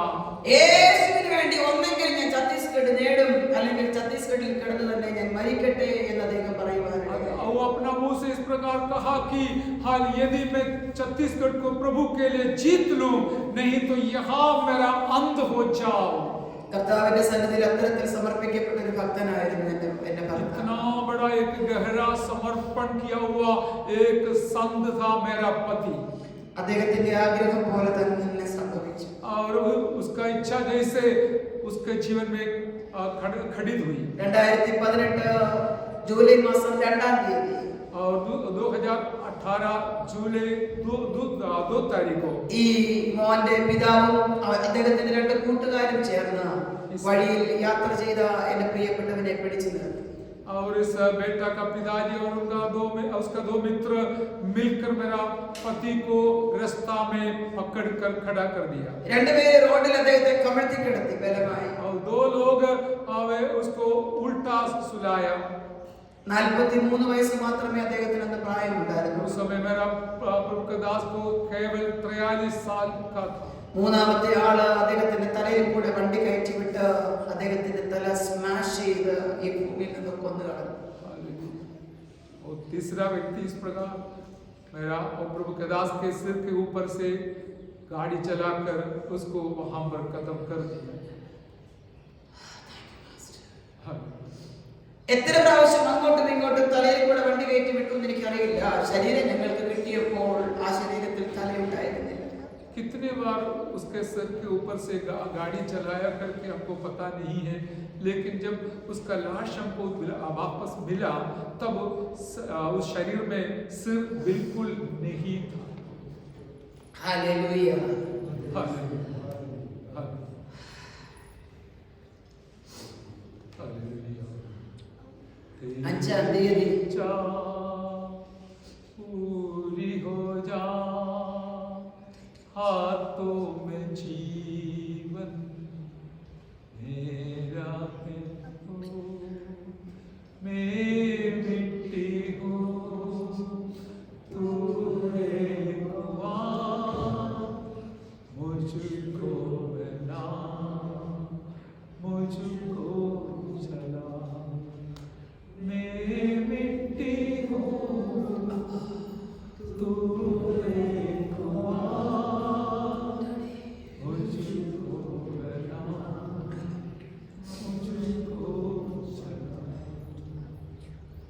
രണ്ടാം തീയതി അദ്ദേഹത്തെ കൊന്നു കളഞ്ഞു. അദ്ദേഹത്തിന്റെ ബോഡി ഞങ്ങൾക്ക് 4-ാം തീയതി രാത്രി കിട്ടി. 2 तारीख को मेरा पति को मार डाला, 4 तारीख को उसका लाश हमको वापस दिया। 5-ാം തീയതി അദ്ദേഹത്തിന്റെ അടക്കം നടന്നു. 5 तारीख को उसका दफन सेवगाई दिखाया। 4-ാം തീയതി അദ്ദേഹത്തിന്റെ ബോഡി കൊണ്ടുവന്നപ്പോൾ 4 तारीख को जब उसका शरीर लाया था, लाश लाया था, 18 വയസ്സ് പ്രായമുള്ള എന്റെ പെൺമക്കൾ രണ്ടുപേരും തലയില്ലാത്ത അപ്പന്റെ ശരീരം കണ്ട് ബോധം കിട്ടുന്നു. और मेरा 18 उम्र का बेटिया पिताजी का बिना सिर का देह को देखकर, लाश को देखकर हमें वो बेहोश हो गया। फिर ആരും അവരെ എടുത്ത് ആശുപത്രിയിൽ കൊണ്ടുപോയി. किसी ने उनको लेके अस्पताल में लेके गए। അവർ ഉറങ്ങാനുള്ള ഇഞ്ചക്ഷൻ കൊടുത്തു. वो सोने का इंजेक्शन दिलाया। എന്റെ വീടിന്റെ വാതിൽക്കൽ എന്റെ ഇടത് കൈയുടെ ഭാഗത്ത് തലയില്ലാത്ത ഭർത്താവിന്റെ ശരീരം പെട്ടിക്കുട്ടി.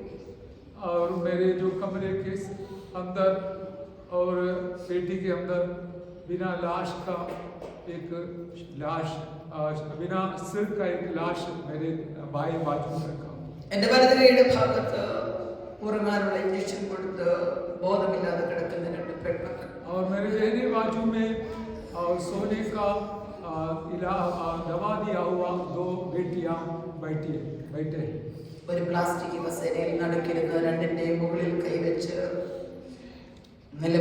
നിലവിളിക്കാൻ പോലും കരുത്തില്ലാതെ ഇരുന്ന ആ ഓർമ്മ എന്റെ ഹൃദയത്തെ പലപ്പോഴും വേദനിപ്പിക്കാറുണ്ട്. ये लाश और दोनों बेटियों के बीच में एक प्लास्टिक कुर्सी में बैठकर मेरे दोनों हाथ मैं लाश के ऊपर और दोनों बेटियों के ऊपर रखकर मैं इतना रोया कि मुझे रोने के लिए बिल्कुल शक्ति नहीं थी।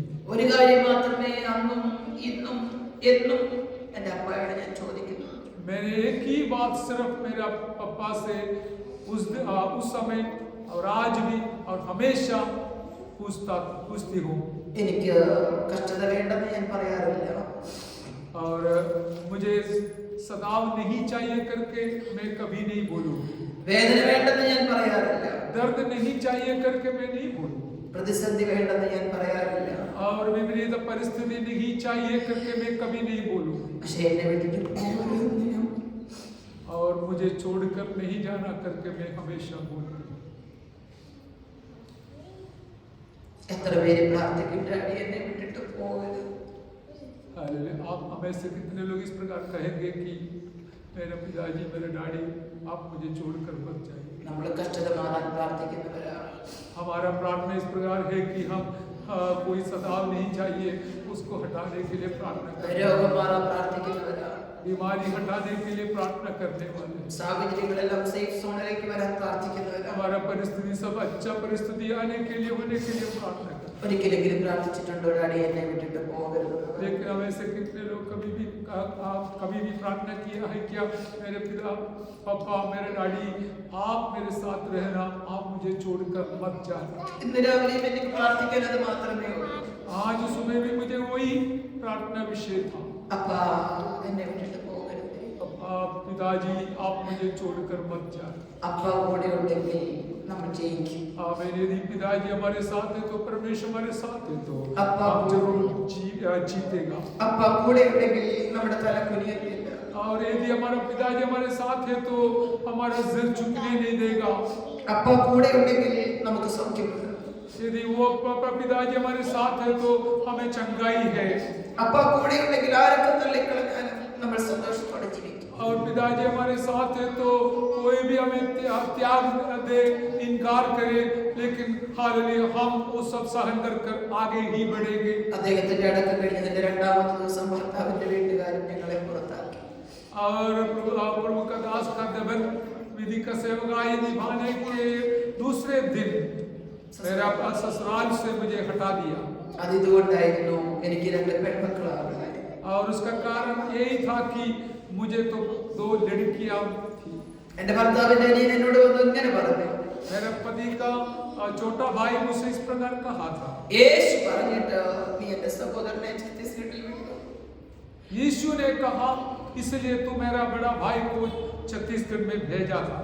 യേശു പറഞ്ഞിട്ട് നീ ജോലി വിട്ടു. यीशु ने कहा इसलिए तूने नौकरी छोड़ दिया। യേശു പറഞ്ഞിട്ട് നീ നിന്റെ മക്കളെ മെഡിസിൻ പഠിക്കാൻ വിട്ടു. यीशु ने कहा इसलिए तेरे बच्चों को हमें मेडिसिन के लिए भेजा, पढ़ाई के लिए भेजा। ഇപ്പൊ നിന്റെ ഹസ്ബൻഡ് മരിച്ചു, अभी तेरा पति गुजर गए, നിന്റെ കയ്യിൽ ഇൻകം സോഴ്സ് ഒന്നുമില്ല, और तेरे पास कोई आवक नहीं, നിന്റെ മക്കളുടെ ജീവിതം എന്താകും, നീ എങ്ങനെ ജീവിക്കുമെന്ന് എനിക്ക് കാണണമെന്ന് പറഞ്ഞ ആ വീട്ടിൽ നിന്ന് ഞങ്ങളെ പുറത്താക്കി. तेरा क्या हालत होगी, तेरे बच्चे का भविष्य क्या होगी करके मुझे देखना है, इसलिए तू यहाँ से निकल जा, हट जाओ करके। ഇവിടെ നിൽക്കുന്നോറും നീ ഞങ്ങൾക്കൊരു ഭാരമാകുമെന്ന് പറഞ്ഞു. और जब तक तू यहाँ पर रहेगी तब तक तू हमारे लिए बहुत बड़ा एक बोझ बनेगी। ഞാൻ അവനോട് പറഞ്ഞു, മോനെ നാളെ രാവിലെ ഞാനൊരു മറുപടി പറയാം. मैं उसको इस प्रकार का उत्तर दिया कि बेटा कल सुबह मैं तुमको उत्तर दूंगी करके। അവൻ എന്റെ ഇളയതാണ്, എന്റെ പ്രായത്തിന് എന്നെക്കാളും മൂത്താണെങ്കിൽ സ്ഥാനം വെച്ച് എന്റെ ഇളയതാണ്. और उम्र में मेरे से थोड़ा बड़ा है तो भी स्थान के अनुसार वो मेरा पति का छोटा भाई होने के कारण वो मेरा नीचे है। ഞാൻ അന്ന് രാത്രി എല്ലാവരും ഉറങ്ങാൻ നോക്കിയിരുന്നു. मैं उस रात को सोने के लिए बहुत कोशिश किया। ഫുള്ളി കോൺഷ്യസ് അല്ലാത്ത എന്റെ രണ്ട് പെൺമക്കളുടെ തലയെടുത്ത് മടിയിൽ വെച്ച് ഞാൻ തറയിലിരുന്നു. और मेरे दोनों बेटियों जो बेहोश पूरी तौर से होश में नहीं है, उन दोनों का सिर को मेरे गोद में रखकर मैंने इस प्रकार प्रार्थना किया। എത്ര മണിക്കൂർ കരഞ്ഞെന്ന് എനിക്കറിയത്തില്ല. मैंने रोना शुरू किया, मुझे पता नहीं कितना घंटा मैंने रोया करके। ഞാൻ യേശുവോട് പറഞ്ഞു, യേശുവാ ഈ വചനത്തിൽ എഴുതിയിരിക്കുന്ന മുഴുവൻ അങ്ങ് ഞങ്ങൾക്ക് ബലം തരുന്ന വാക്കുകളാണ്. और पिताजी से मैंने इस प्रकार बात किया कि ये मेरा पिताजी वचन के अंदर लिखा हुआ हर एक वचन हमको हमें दिलासा दिलाने वाले वचन है, हिम्मत दिलाने वाले वचन है। പ്രവചനാത്മാവിൽ അഭിഷിക്തന്മാർ പറയുന്ന ദൂതുകൾ ഞങ്ങളെ ബലപ്പെടുത്തുന്നതാണ്. और भविष्यवक्ताओं के द्वारा सुनाने वाला वचन हमको हिम्मत दिलाते हैं। പക്ഷെ ഇന്ന് രാത്രി എനിക്ക് അത് രണ്ടും വേണ്ട. लेकिन आज मुझे एक वचन से या भविष्यवक्ता से वचन नहीं चाहिए। ഇന്ന് രാത്രി ഒരു വാക്ക് അങ്ങ് എന്നോട് പറയണം. लेकिन आज मुझे यही जरूरत है कि आप कम से कम एक शब्द मुझसे बात करना है। കാരണം എനിക്ക് മുന്നോട്ട് ജീവിക്കാൻ പ്രതീക്ഷയ്ക്ക് ഒരു വകയില്ല. कारण ये है कि मुझे आगे कदम रखने के लिए कोई उम्मीद नहीं है, कोई चांस नहीं है। ഭർത്താവ് നഷ്ടപ്പെട്ടു, पति का नुकसान हो गया, नष्ट हो गया। അതിനു മുമ്പ് എന്റെ പിതാവ് നഷ്ടപ്പെട്ടു, उससे पहले मेरे पिताजी नष्ट हो गया, ജോലിയില്ല, और कोई नौकरी नहीं है, अभी വീടില്ല, घर नहीं है, പിള്ളേരെ പഠിപ്പിക്കാൻ എനിക്ക് സാഹചര്യമില്ല. बच्चों को सिखाने के लिए पढ़ाने के लिए कोई हमें आवक नहीं है, आर्थिक स्थिति नहीं है। സഹായിക്കാമെന്ന് പറഞ്ഞവരാരും സഹായിത്തില്ല എന്നെനിക്ക് നന്നായിട്ട് അറിയാം. और जो लोग मदद करेगा करके बोला था वो कोई करने वाला नहीं है करके मुझे पता है। എനിക്ക് യേശുവിന്റെ സ്നേഹത്തോടു കൂടിയുള്ള ഒരു വാക്കിന്റെ ആവശ്യമില്ല. लेकिन मुझे एक ही जरूरत है कि प्यार भरा आपका एक शब्द मुझे सुनने मिलना है। ഒത്തിരി മണിക്കൂറുകൾ പ്രാർത്ഥിച്ച് കരഞ്ഞു. कई घंटे घंटे तक मैंने प्रार्थना कर कर रोते हुए प्रभु के चरणों पर बैठी। ഒരുപാട് രാത്രിയിൽ ആരോ ഒരു മനുഷ്യന്റെ അടുത്ത് വന്ന് എന്നെ തൊടുന്നതായിട്ട് എനിക്ക് ഫീൽ. और रात के ऐसे एक समय पर कोई भी व्यक्ति आकर मुझे छूते हुए मुझे महसूस हुआ। എന്റെ തോളിൽ ആരോ കൈവച്ചു. और किसी का हाथ मेरे हमें कंधा पर रखा। ആ മനുഷ്യൻ രണ്ട് സെന്റൻസ് എന്റെ ചെവിക്കകത്ത് പറഞ്ഞു. और उस व्यक्ति दो शब्द मेरे कान में सुनाए। അത് വേറെ ആരുമല്ലായിരുന്നു, എന്റെ പ്രാണപ്രിയൻ. वो कोई और दूसरा नहीं था, वो मेरा प्राण प्रिय यीशु प्रभु था। ഒരു സെന്റൻസ് ഇങ്ങനെയായിരുന്നു അബ്രഹാമിനോട് പറഞ്ഞത്. और एक शब्द इस प्रकार था, एक वचन इस प्रकार था, ഞാൻ നിന്റെ പരിചയം അതിമഹത്തായ പ്രതിഫലമാണ്. जो अब्राहम से परमेश्वर ने कहा था, मैं तेरा ढाल और अति महान प्रतिबल हूं।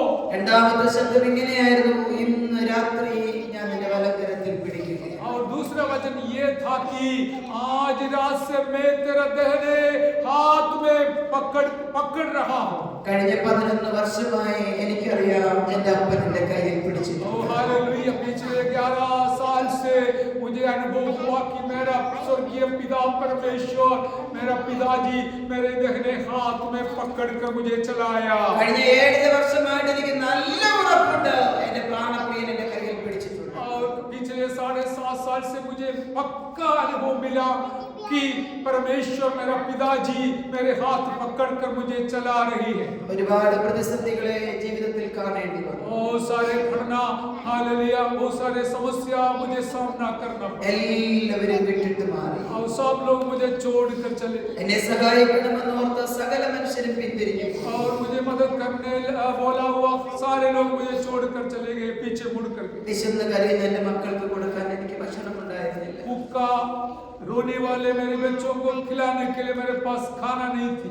18 വയസ്സ് പ്രായമുള്ള രണ്ട് പെൺമക്കൾക്ക് ധരിക്കാൻ കൊടുക്കാൻ എനിക്ക് വസ്ത്രം ഉണ്ടായിരുന്നില്ല. 18 उम्र का दो बेटियों को पालने के लिए वस्त्र दिलाने को मेरे पास नहीं थी। ഞാൻ ആരെങ്കിലും ഫോൺ വിളിച്ചാൽ അവർ ഫോൺ എടുക്കത്തില്ല.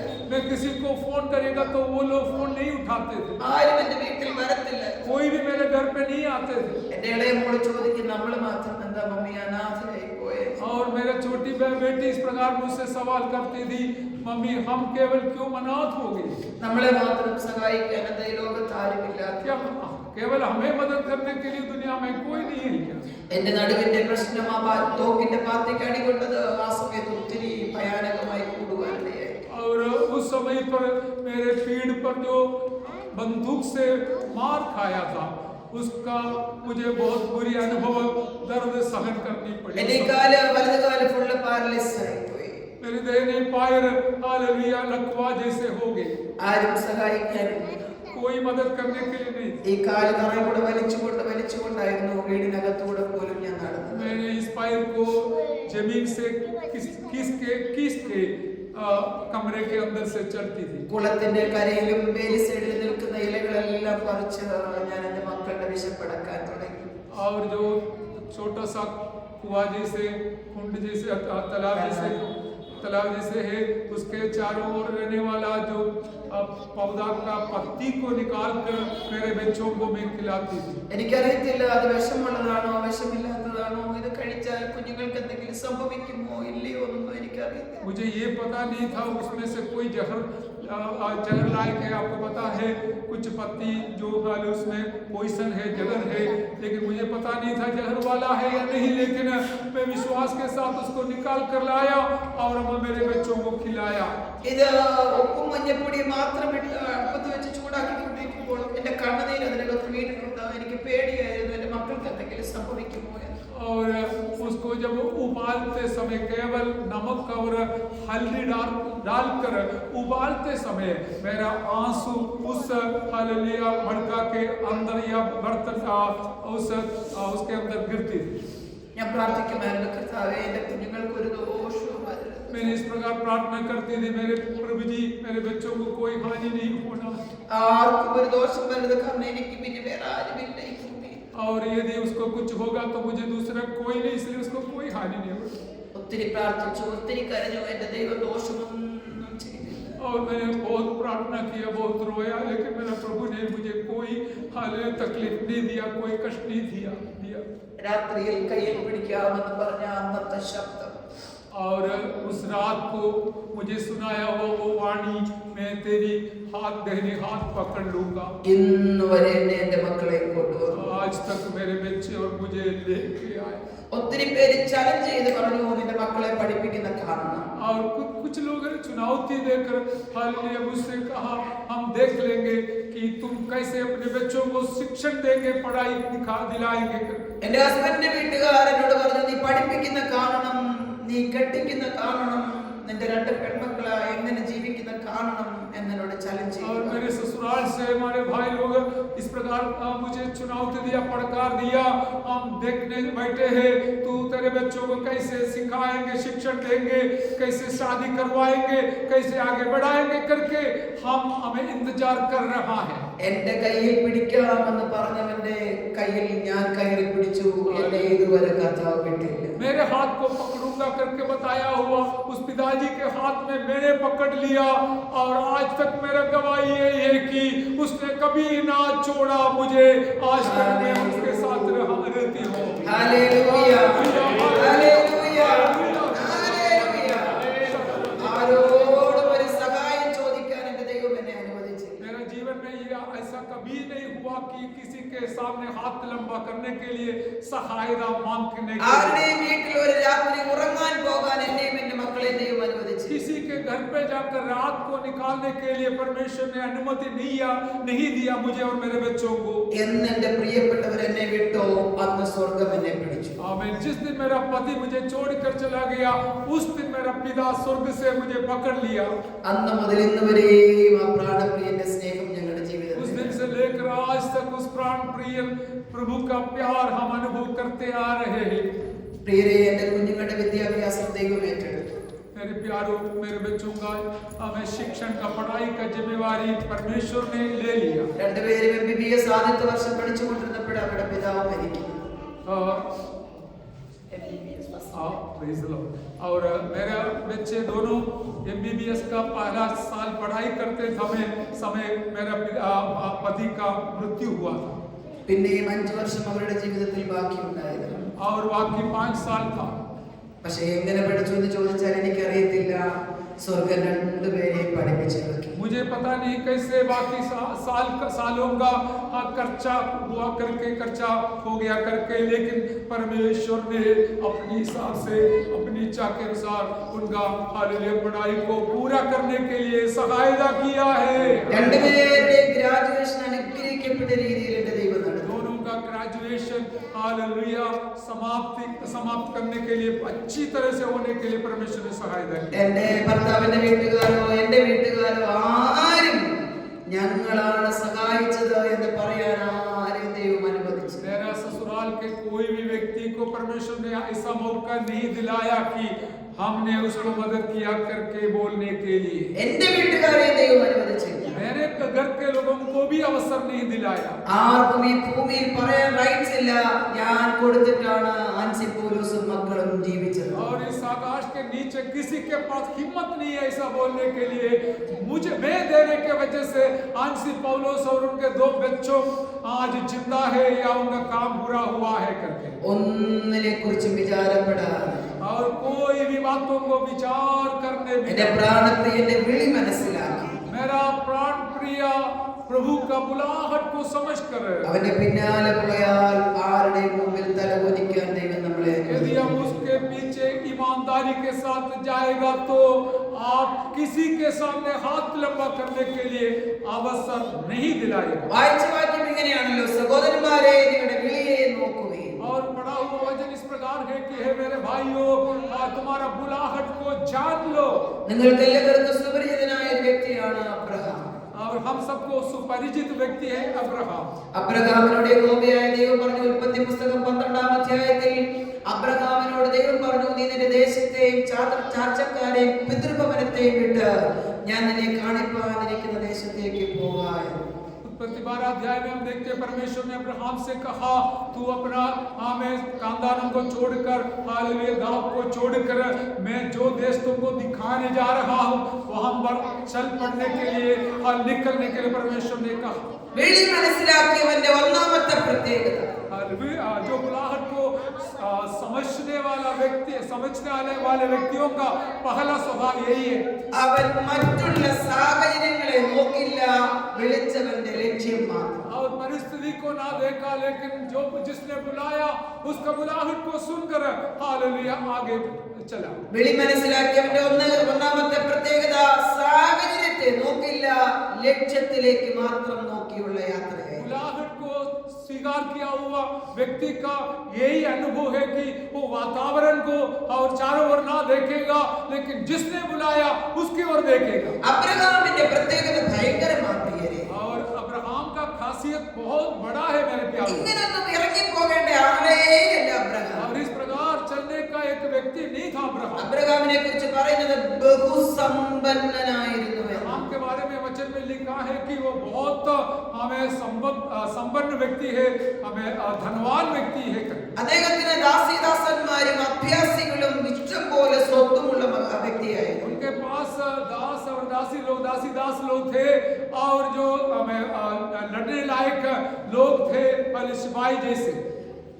ലണ്ടനിലെ 318 അഭ്യാസികളെ ദിവസം പ്രതി ഭക്ഷണം കൊടുത്തവരുടെ കുടുംബത്തെ പോറ്റിക്കൊണ്ടുന്ന മനുഷ്യനായിരുന്നു അബ്രഹാം. അദ്ദേഹത്തിന്റെ ആസ്തി നോക്കി हर दिन 318 अभ्यासी लोगों को खाना खिलाते हुए संभालने वाला व्यक्ति था अब्राहम. ഒരുപാട് ദാസീദാസന്മാരും മൃഗസമ്പത്തും അഭ്യാസങ്ങളും അവരുടെ കുടുംബത്തെ എല്ലാം പോറ്റിക്കൊണ്ട് ഏകദേശം 1000-ലധികം ആളുകൾ ഒരു ദിവസം അബ്രഹാമിന്റെ വീട്ടിൽ പോഷിപ്പിക്കപ്പെട്ടുകൊണ്ടിരുന്ന വ്യക്തിയായിരുന്നു. और सबको मिला के जो कुश्ती करने वाले या पहलवान लोग जैसे लोग हैं, उनके परिवार है और बाकी सारे सेवा करने वाले लोग हैं, सबको पकड़कर करीबन 1000 लोगों को हर दिन खाना खिलाने वाला एक संपन्न व्यक्ति था अब्राहम ने. അബ്രഹാമിനോട് കർത്താവ് പറഞ്ഞു, ഞാൻ കാണിക്കുന്ന സ്ഥലത്തേക്ക് വിട്ടോളാം. अब्राहम को परमेश्वर ने कहा कि जो जिस देश में तुमको दिखाऊंगा उस देश की ओर बढ़ो. നമ്മളാണെങ്കിൽ നമ്മുടെ സേഫ് സോണുകൾ നോക്കിയാ യാത്ര ചെയ്യും. हम यदि निकलेगा तो हमारा सुरक्षा को देखकर, हमारा कंफर्ट जोन को देखकर ही हम चलेंगे. അവിടെ ചെന്ന ഭക്ഷണം എങ്ങനെയായിരിക്കും, वहाँ का खाना कैसा रहेगा, എവിടെ ചെല്ലണം, कहाँ जाना पड़ेगा, എവിടെ താമസിക്കണം, कहाँ रहना पड़ेगा, അവിടുത്തെ അറ്റ്മോസ്ഫിയർ, वहाँ का परिस्थिति അവിടുത്തെ ലോകം और वहाँ के दुनिया എല്ലാം നോക്കിയിട്ട് നമ്മൾ പോകും. और सब कुछ देखने के बाद ही हम निकलेंगे. പക്ഷേ എബ്രായ ലേഖനം 11-ാം അധ്യായത്തിൽ അബ്രഹാമിനെ കുറിച്ച് പറയുന്നത് എവിടേക്ക് പോകുന്നു എന്നറിയാതെ പുറപ്പെട്ടു. और इब्रानियों के पत्र 11 अध्याय में इस प्रकार लिखा गया है कि कहाँ जाता है करके समझने बिना अब्राहम ने निकल पड़ा. എവിടേക്ക് പോകുന്നു എന്നറിയാതെ പുറപ്പെട്ടു. कहाँ जाता हूँ करके समझने बिना. അടുത്ത വാക്യം എങ്ങനെയാ പറഞ്ഞിരിക്കുന്നത്, ബഹുസമ്പന്നനായ മനുഷ്യനെ കുറിച്ച് പറഞ്ഞത്. और अगला वचन में इस प्रकार जो महान संपत्ति वाला व्यक्ति था, അദ്ദേഹത്തെ കുറിച്ച് പറഞ്ഞ ഇസഹാക്കിനോടും യാക്കോബിനോടും കൂടെ കൂടാരത്തിൽ പാർത്ത്. उसके बारे में इस प्रकार लिखा है कि मैं बेटा इसहाक और पोता याकूब के साथ तंबू में रहते हुए ദൈവം ശില്പിയായി നിർമ്മിച്ചതും അടിസ്ഥാനമുള്ള ഒരു നഗരത്തിനായി കാത്തിരുന്നു. परमेश्वर ने निर्माण करने वाला गहरी नींव वाला एक शहर के लिए इंतजार करते हुए रहा. ഞാൻ നിങ്ങളോട് ചോദിക്കട്ടെ, ഈ ബഹുസമ്പന്നനായ മനുഷ്യന് ഒരു 2 നിലയുടെ മക്കാൻ വെക്കത്തില്ലായിരുന്നു എല്ലാവർക്കും താമസിക്കാൻ? और इस संपन्न व्यक्ति क्या 2 मंजिल के एक मकान बना नहीं सकता था सबको रहने के लिए? നമ്മളാണ് ചെയ്യത്തില്ലേ? क्या हम होता तो नहीं करते? പക്ഷേ അബ്രഹാമിന്റെ വിളിയെ കുറിച്ച് അബ്രഹാമിന് ബോധ്യമുണ്ടായിരുന്നു, ഇതല്ല എന്റെ ദേശം, എന്റെ ദേശം ഇവിടെയല്ല. अब्राहम का बुलाहट के अंदर उसको पक्का मालूम था कि मेरा देश ये नहीं है, मेरा स्वदेश यहाँ पर नहीं है, मैं यहाँ पर परदेशी हूँ कर. വിളി മനസ്സിലാക്കിയാൽ സാഹചര്യമല്ല ലക്ഷ്യമാകട്ടെ. और हमारा बुलाहट को हम समझ लेंगे, जान लेंगे तो हमारे लिए वातावरण या चारों ओर एक बड़ी बात नहीं है. വിളി മനസ്സിലാക്കിയ വ്യക്തിയുടെ രണ്ടാമത്തെ പ്രത്യേകത, അവൻ വിടേണ്ടതിനെ മുഴുവനും വിട്ടിരിക്കും. बुलाहट को समझने वाला व्यक्ति बाकी कुछ भी नहीं रखेगा, पूरा की पूरा छोड़कर निकलेगा. അവന്റെ തിരഞ്ഞെടുപ്പിനും വിളിക്കും തടസ്സമായതൊന്നും അവൻ കൊണ്ട് നടക്കില്ല. और उनका बुलाहट को रुकावट डालने वाला कोई वस्तु को लेके नहीं चलेगा. നമുക്ക് നന്നായിട്ടറിയാം, അബ്രഹാമിന്റെ സഹോദരപുത്രനാണ് ലോത്ത്. आपको बराबर पता है कि लोत अब्राहम का भाई का बेटा है. ലോത്തും അബ്രഹാമിന്റെ ഇടയന്മാർക്കും ലോത്തിന്റെ ഇടയന്മാർക്കും അബ്രഹാമിന്റെ ഇടയന്മാർക്കും തമ്മിൽ പ്രശ്നമുണ്ടായപ്പോൾ ദൈവവുമായിട്ടുള്ള ബന്ധത്തിന് വിഘ്നം വരുമെന്ന് കണ്ട് അബ്രഹാം പറഞ്ഞു, നീ അങ്ങോട്ടാണെങ്കിൽ ഞാൻ ഇങ്ങോട്ട്. और लोत का चरवाहे और अब्राहम के चरवाहों के बीच में झगड़ा लड़ाई होने के वजह से अब्राहम ने ऐसा निर्णय लिया, बेटा तू उस साइड में जाएगा तो उस भाग में जाओ, मैं तो इधर जाऊंगा. നീ എങ്ങോട്ട് പോകുന്നു അതിന്റെ ഓപ്പോസിറ്റ് സൈഡ് ആയിരിക്കും. तुम कहाँ जाओगे उसका उल्टा मैं जाऊंगा. വിളി മനസ്സിലാക്കിയാൽ ഒന്നാമത്തെ പ്രത്യേകത, എന്താണോ ദൈവവുമായിട്ടുള്ള ബന്ധത്തിന് തടസ്സം അതിനെ വിട്ടിരിക്കും. और बुलाहट को जानने के कारण आपका बुलाहट को रुकावट डालने वाला कोई भी वस्तु का क्या व्यक्ति हो उसको छोड़कर आगे बढ़ेगा. നമ്മൾ പലപ്പോഴും കർത്താവുമായിട്ടുള്ള ബന്ധത്തിന് മാറ്റം വന്നാലും കുഴപ്പമില്ല, പലതും മാറ്റാൻ നമുക്ക് ബുദ്ധിമുട്ട്. हमारा ऐसा हालत है कि मेरा यीशु के साथ मेरा संबंध टूटेगा तो भी चलेगा, लेकिन मुझे जो अच्छा परिस्थिति है वो छोड़ना नहीं चाहता हूँ. ഞാൻ നിങ്ങളോട് ഒരു കാര്യം ചോദിക്കട്ടെ, एक सवाल करना चाहता हूँ. യേശു നമ്മുടെ കൂടെ ഉണ്ടെന്ന് ഉറപ്പുണ്ടോ? आपको क्या पक्का है कि यीशु आपके साथ है करके? നമ്മൾ പ്രസംഗിക്കുന്നുണ്ട്, हम प्रचार तो करते നമ്മൾ हैं, പാടുന്നുണ്ട്, हम गीत गाते നമ്മൾ हैं, പ്രാർത്ഥിക്കുന്നുണ്ട്, हम प्रार्थना करते हैं, സമയം കിട്ടുമ്പോ ബൈബിൾ വായിക്കുന്നുണ്ട്. यदि समय मिलेगा तो वचन पढ़ेगा. ഞാൻ നിങ്ങളോട് ചോദിക്കട്ടെ, യേശു നമ്മുടെ കൂടെ ഉണ്ടെന്ന് ഉറപ്പുണ്ടോ? ये मैं ये सवाल करना चाहती हूँ कि आपको पक्का है, नक्की है आपको आपके साथ यीशु मसीह है करके? മലയാളത്തിന്റെ ഭാഷയിൽ യൂട്യൂബിനകത്ത് എൻ്റെ ഒരു മെസ്സേജ് കിടപ്പുണ്ട് ഈ സബ്ജക്റ്റുമായിട്ട് ബന്ധപ്പെട്ട്. और मैं यूट्यूब में मेरा एक संदेश है इस विषय के संबंधित मलयालम. അതിങ്ങനെയായിരുന്നു, യേശുവിന് 12 വയസ്സായപ്പോൾ പെരുന്നാളിന് പോയി അപ്പനും അമ്മയും യേശു കൂടെ. वो इस प्रकार है संदेश, जब यीशु मसीह 12 साल का था, माँ बाप के साथ जेरूसलम मंदिर में त्योहार पर्व मनाने के लिए गए थे. അവിടെ പെരുന്നാളെല്ലാം കഴിഞ്ഞ ഭയങ്കര ജനക്കൂട്ട, പാലസ്തീനിലെ മുഴുവൻ യഹൂദന്മാരും ചെന്ന് ചേരുന്ന ഉത്സവമാണ്. और वहां पर इतना बड़ा भीड़ थे क्योंकि फलस्तीन के सारे यहूदी लोग वहां पर इकट्ठे थे. പെരുന്നാൾ കഴിഞ്ഞ് അവർ തിരിച്ച് അവരുടെ വീട്ടിലേക്ക് പോവുകയാണ്. और उस पर्व के बाद, त्योहार के बाद वे लोग सब वापस लौटते थे. അവിടെ എഴുതിയിരിക്കുന്ന ഒരു വാക്യമുണ്ട്, 3 ദിവസത്തെ വഴി കഴിഞ്ഞപ്പോൾ അപ്പനും അമ്മയും നോക്കിയപ്പോൾ മകനായ യേശു കൂടെ. वहां पर लिखा है कि 3 दिन का सफर के बाद जब माँ बाप ने बेटा को जांचा तो उसको नहीं मिला. അവരോർത്ത് ഒരു പ്രത്യേക പദം അവിടെ എഴുതിയിട്ടുണ്ട്, സഹയാത്രികരുടെ കൂട്ടത്തിൽ ഉണ്ടാകുമെന്ന് അവർ വിചാരിച്ചു. और वहां पर एक शब्द इस प्रकार खास लिखा गया है कि सहयात्रियों के साथ वो होगा करके माँ बाप ने सोच लिया. ओनली सोच था, लेकिन यीशु नहीं था. असली में यीशु नहीं था, सोच लिया. हमारा भी सोच ये है कि प्रभु हमारा साथ है. പക്ഷെ നമ്മളെ തന്നെ ശോധന ചെയ്ത് യേശു കൂടെ ഉണ്ടോ? आप अपने आप जान लीजिए क्या यीशु आपके साथ है क्या? ഞാൻ ഒരു പ്രാവശ്യം വിളിച്ച ഉടനെ യേശുവിന്റെ സാന്നിധ്യം എന്റെ അടുക്കൽ വരുമോ? मैं एक बार पुकारने से क्या मेरा यीशु मेरे पास दौड़ कर आए? യേശുവിന് ഇഷ്ടമില്ലാത്തതൊന്നും ഞാൻ ചെയ്യുന്നില്ല എന്ന് നമുക്ക് പറയാൻ പറ്റുമോ? मेरे यीशु को जो पसंद नहीं है वो ऐसा कोई काम मैं नहीं करूंगी करके हमारा निर्णय है क्या? നമ്മുടെ പ്രവൃത്തിയും നമ്മുടെ സംസാരവും നമ്മുടെ ജീവിതവും ഒരു ദിവസത്തെ മാത്രം എടുത്തു നോക്കിയാൽ യേശുവിന് നമ്മുടെ കൂടെ നിൽക്കാൻ പറ്റുന്നതാണോ? हमारा हर दिन का जो हमारा सोच है, बोल है, काम है, उसको थोड़ा परख कर देखेगा तो यीशु मसीह क्या सचमुच हमारे साथ रहेगा ही क्या? അവരെ പോലെ നമുക്കും വിചാരമല്ലേ ഉള്ളൂ യേശു കൂടെ ഉണ്ടെന്ന്? और माँ बाप, यीशु का माँ बाप के जैसे हमारे भी यही विचार है ना, विचार है कि यीशु मसीह मेरे साथ होगा. അവിടെ പറയുന്ന 3 ദിവസം കഴിഞ്ഞപ്പോൾ യേശുവിനെ നോക്കി കണ്ടു. और वहां पर लिखा है 3 दिन के बाद वे लोग ढूंढा यीशु को और सोचा कि वो हमारे साथ ही था, പക്ഷേ യേശു ഇല്ലായിരുന്നു. लेकिन यीशु मसीह नहीं था. നമ്മള് വിശ്വാസത്തിൽ വന്നിട്ട് എത്ര നാളായി? हम विश्वास में आने के पश्चात कितना साल हो गए? ഇത്രയും ദൂരം നമ്മൾ വന്നല്ലേ? इतना दूर तक हमने सफर किया. എന്നാൽ ഇന്നൊന്ന് ചിന്തിച്ചു നോക്കിക്കേ, ഈ കഴിഞ്ഞ നാളുകളിലെല്ലാം യേശു എന്റെ കൂടെ ഉണ്ടായിരുന്നു. और इस प्रकार हम जरा सा सोचेंगे पिछले सालों से मेरा यीशु मेरे साथ है क्या? नहीं. എന്റെ പ്രവൃത്തിയിൽ യേശു എന്റെ കൂടെ ഉണ്ട്. मेरे कार्य में मेरा यीशु मसीह मेरे साथ था. എന്റെ സംസാരത്തിൽ യേശു എന്റെ കൂടെ ഉണ്ട്. मेरे बोलने में मेरा यीशु मसीह मेरे साथ. എന്റെ ജോബിൽ എന്റെ യേശു കൂടെ. मेरे नौकरी के क्षेत्र में मेरा यीशु मसीह साथ रह सकता. എന്റെ വീട്ടിൽ എന്റെ യേശു കൂടെ ഉണ്ട്. मेरे घर पे यीशु मसीह रह सकता था. എന്റെ യാത്രകളിൽ യേശു കൂടെ ഉണ്ട്. मेरे सफर में मेरा यीशु मसीह साथ था. എവിടെയെങ്കിലൊക്കെ ഇല്ല എന്നൊരു ചിന്തയാണെങ്കിൽ ഇന്ന് യേശുവിനോട് പറയണം, എന്നെ വിട്ടിട്ട് പോകരുത്. कहीं न कहीं कारण से, बातचीत से, काम से यीशु मसीह हमको छोड़ कर गया, ऐसा अनुभव महसूस होता है तो आज हम जरूर प्रभु से कहेंगे, प्रभु जी आप मुझे छोड़कर मत जाना. വേറൊരു വാക്കും കൂടെ നിങ്ങൾ നിർബന്ധമായിട്ട് പ്രാർത്ഥിക്കണം. हालेलुया. और दूसरी एक शब्द आप जरूर प्रार्थना करना, मैं भी आपको छोड़ के कभी पीछे नहीं हटूंगा. मैं भी आपको छोड़कर कभी ना जाऊंगा. ഇത് യേശുവിനോട് നമ്മൾ പറയേണ്ട പ്രോമിസാണ്.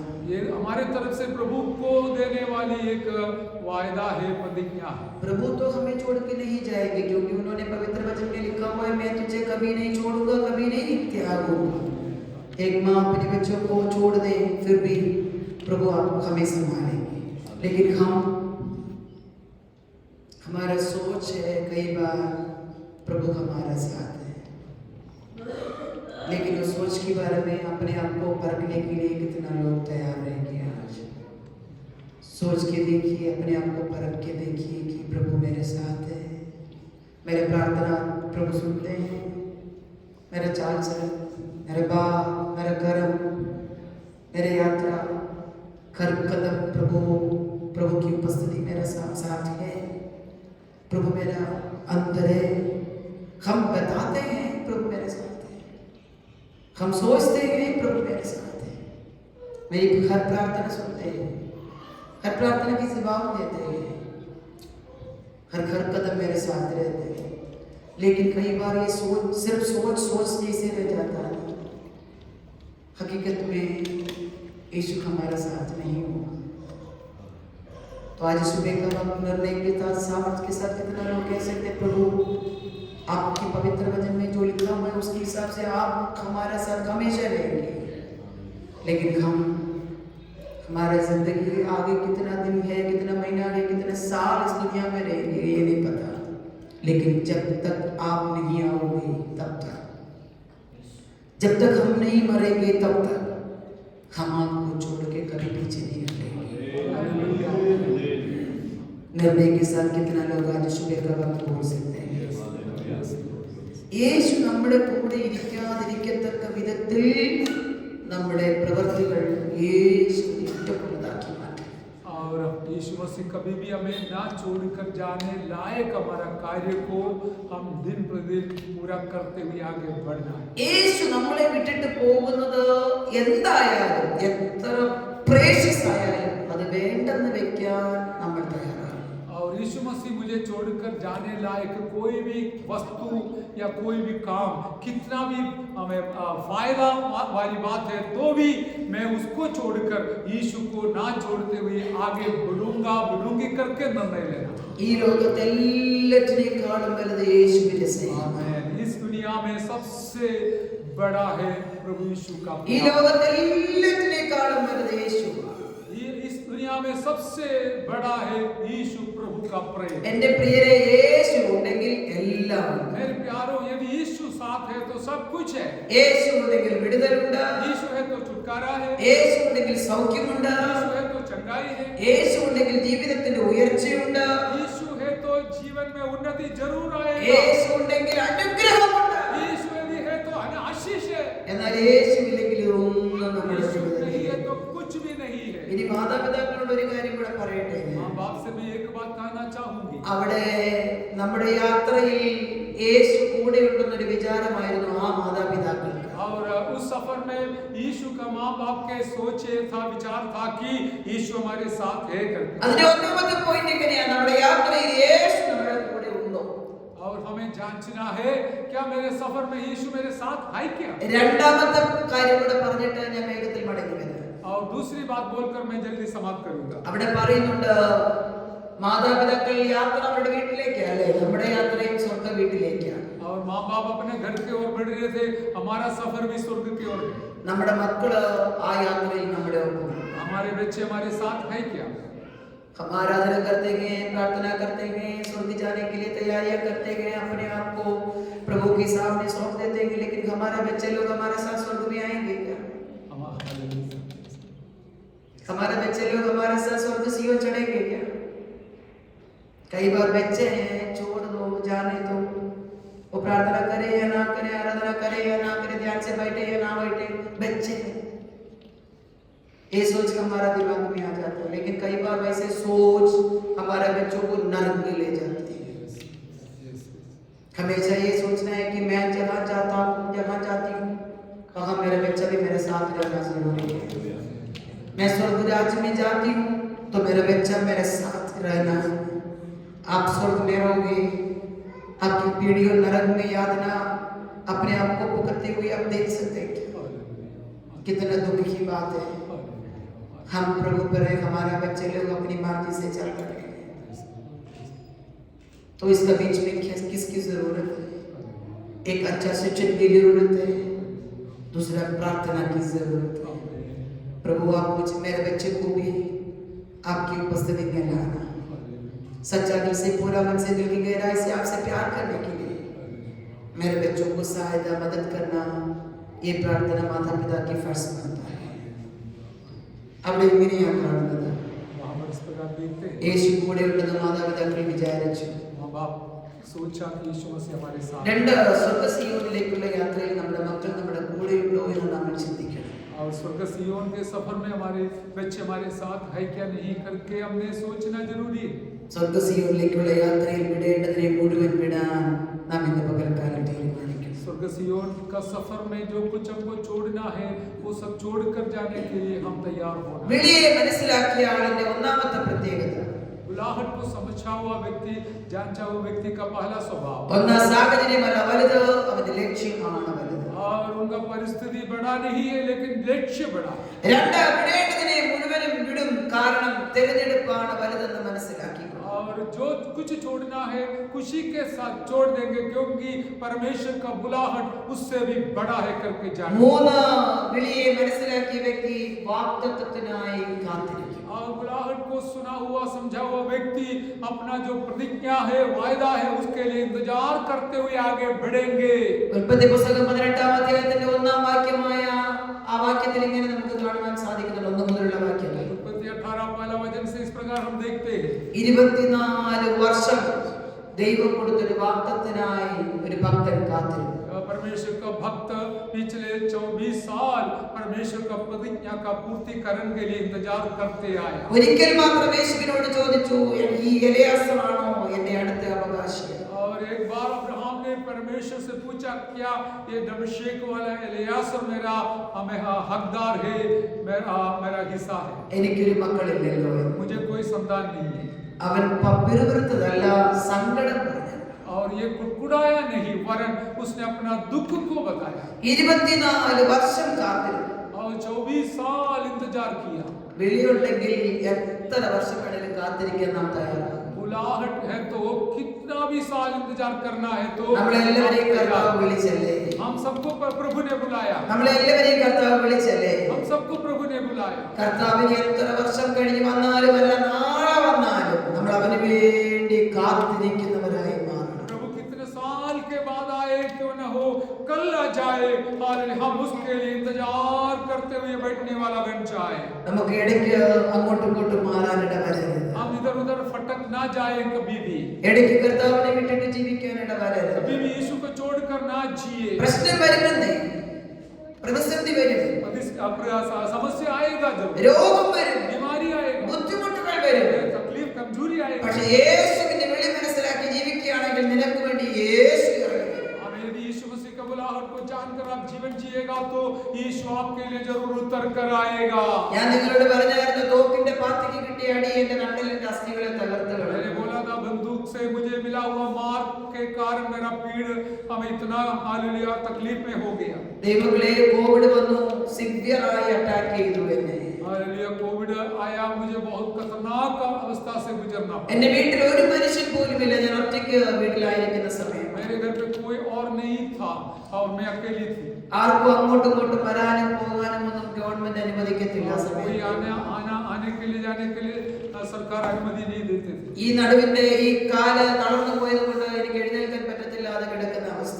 और इस पैर को जो लकवा जैसे कमजोर होने के वजह से मैं उठकर चल नहीं सकती थी. ഏതാണ്ട് 3 ദിവസം കട്ടിലിൽ നിന്ന് എഴുന്നേറ്റില്ല, ലൈറ്റ് ഇട്ടില്ല, വെള്ളം കുടിച്ചില്ല, ബാത്റൂമിൽ പോയില്ല, കിടന്ന കിടപ്പ് കിടന്നു. और करीबन 3 दिन तक मैंने ना कटिया से न उठा, ना लाइट डाला, स्विच नहीं डाला और नहीं खाया नहीं पिया और पलंग में लेटी हुई थी. മൂന്നാമത്തെ ദിവസം സിവിയർ ഫീവർ, സഹിക്കാൻ പറ്റുന്നില്ല, തൊണ്ട വരെയും മുടങ്ങി. ഞാൻ കർത്താവിനോട് പറഞ്ഞു, എനിക്ക് ഇത്തിരി വെള്ളം കുടിക്കാൻ ഒരു അവസരം ഒരുക്കി തരണം. और तीसरा दिन मैंने प्रभु से इस प्रकार प्रार्थना किया, प्रभु जी मेरा गला सूख गया है, मुझे थोड़ा जरा सा पानी चाहिए. ഞാൻ പയ്യെ തെന്നി കട്ടിലിൽ നിന്ന് ഇറങ്ങി എന്റെ അറ്റാച്ച്ഡ് ടോയ്ലറ്റ് ബാത്റൂമായിരുന്ന ബാത്റൂമിന്റെ പൈപ്പിൽ നിന്ന് വെള്ളം പിടിച്ചു കുടിച്ചു. और तीसरा दिन मैंने मेरा जो पलंग से स्लिप होकर खुद गिर कर चल के मेरा जो कमरे के साथ हमें संडास बाथरूम थे उस नल से मैंने पानी पी लिया. വെള്ളം കുടിച്ചിട്ട് തിരിച്ചെനിക്ക് ബെഡിലോട്ട് വരാൻ പറ്റത്തില്ലാത്ത വിധത്തിൽ ഞാൻ തളർന്നു പോയി. और पानी पीने के बाद मुझे वापस पलंग में आ नहीं सकती थी, मैं वहां पर कमजोर होकर गिर पड़ी. ബാത്റൂമിന്റെ വാതിൽക്കൽ കിടക്കുന്ന ഡോർമാറ്റിൽ തല വെച്ച് കിടന്ന ദൈവസന്നിധിയിൽ തിരികെ. और जो बाथरूम के दरवाजे के सामने रखने वाला जो मैट है, हालेलुया, उसमें मेरा पैर रखकर मैंने बहुत रोया। കരഞ്ഞുകൊണ്ട് കർത്താവിനോട് പറഞ്ഞു, എന്നെ സഹായിക്കാൻ ആരുമില്ല ഡാഡി, അങ്ങേക്ക് വേണ്ടി ഒന്ന് ഇറങ്ങി. और आज सुबह आते हुए मैंने मेरे डैडी से इस प्रकार कहा, मुझे मदद करने के लिए कोई नहीं है, എന്നെ എങ്ങനെയെങ്കിലും അങ്ങ് സഹായിക്കണം. मुझे कोई भी हालत में आप मदद करना। ആരും പരിസരത്തൊന്നുമില്ല. കോവിഡ് വന്ന് എല്ലാവരും പലരും പല സ്ഥലങ്ങളിൽ. कोविड के बीमारी के कारण आजू बाजू में कोई नहीं आते थे। ദൈവങ്ങളെ ഒരുപാട് സമയം അവിടെ കിടന്ന് കരയായിരുന്നു. और मेरे प्यारो, हालेलुया, कई घंटे तक मैं वहां पर लेट कर रोई। എങ്ങനെയോ ഞാൻ കട്ടിലിൽ വന്ന് കയറിയത് മാത്രമേ എനിക്ക് ഓർമ്മയുള്ളൂ. बस मुझे इतना ही पता था कि मैं कोई भी हालत में पलंग में आकर लेट गई। നേരം എടുത്തപ്പോൾ വളരെ ലേറ്റ് ആയിട്ടാണ് ഉണർന്നത്. വളരെ ലേറ്റ് ആയിട്ട് എഴുന്നേറ്റത്. अगले दिन सुबह मैं बहुत देरी से उठी। എനിക്ക് ഒരു കുഴപ്പവുമില്ലാതെ ഞാൻ ചാടി കട്ടിലിൽ എഴുന്നേറ്റു, അങ്ങോട്ട് നടന്നു ഇങ്ങോട്ട് നടന്നു, പ്രാർത്ഥിച്ചു, എല്ലാ കാര്യങ്ങളും ചെയ്തു. പക്ഷേ ഈ കാലിന്റെ പാരലൈസോ നട്ടലിന്റെ വേദനയോ ഇതിലേ പോയെന്ന് എനിക്കറിയത്തില്ല. हालेलुया। और उस दिन सुबह मैंने जब उठा, मैं इतना बल के साथ, शक्ति के साथ पलंग से उठी और मेरा जो पैर का तकलीफ, पीठ का तकलीफ कहाँ गया करके मुझे बिल्कुल पता नहीं थी। Hallelujah, hallelujah. ഞാൻ അന്ന് ഡോക്ടറെ അടുത്ത് പോയി. ഡോക്ടറോട് പറഞ്ഞു, എനിക്ക് പാരലൈസ് ആയിട്ട് ഇരിക്കുവായിരുന്നു, ഈ കാല് എന്താ സംഭവിച്ചെന്ന് അറിയത്തില്ല, എക്സ്റേ എടുത്ത് നോക്കാൻ പറഞ്ഞു. ഡോക്ടർ എക്സ്റേ എടുത്ത് നോക്കിയപ്പോൾ നിന്റെ അസ്ഥികൾക്കൊന്നും ഒരു കുഴപ്പവും ഇല്ലല്ലോ. मैंने डॉक्टर के पास जाके तपास करवाया, मेरा पैर का इस प्रकार हालत थी, इसको क्या हुआ करके थोड़ा देख लीजिए। लेकिन डॉक्टर ने तपास कर एक्सरे निकाल कर इस प्रकार का जवाब दिया कि तुम्हारा पैर को कोई तकलीफ नहीं है। उसी डॉक्टर ने बोला था कि ऑपरेशन भी नहीं कर सकते, ये जिंदगी भर नहीं चलने वाली, ये पैरालिसिस हो जाएगी। उसी डॉक्टर ने बोला था। लेकिन प्रभु ने मुझे चेकअप करने के बाद उसी डॉक्टर ने बोला तुम्हारी हड्डी में कोई प्रॉब्लम नहीं है। ताली बजाकर प्रभु की महिमा कितना लोग कर सकते हैं। हालेलुया। यीशु इन्नम जीविക്കുന്ന യേശു.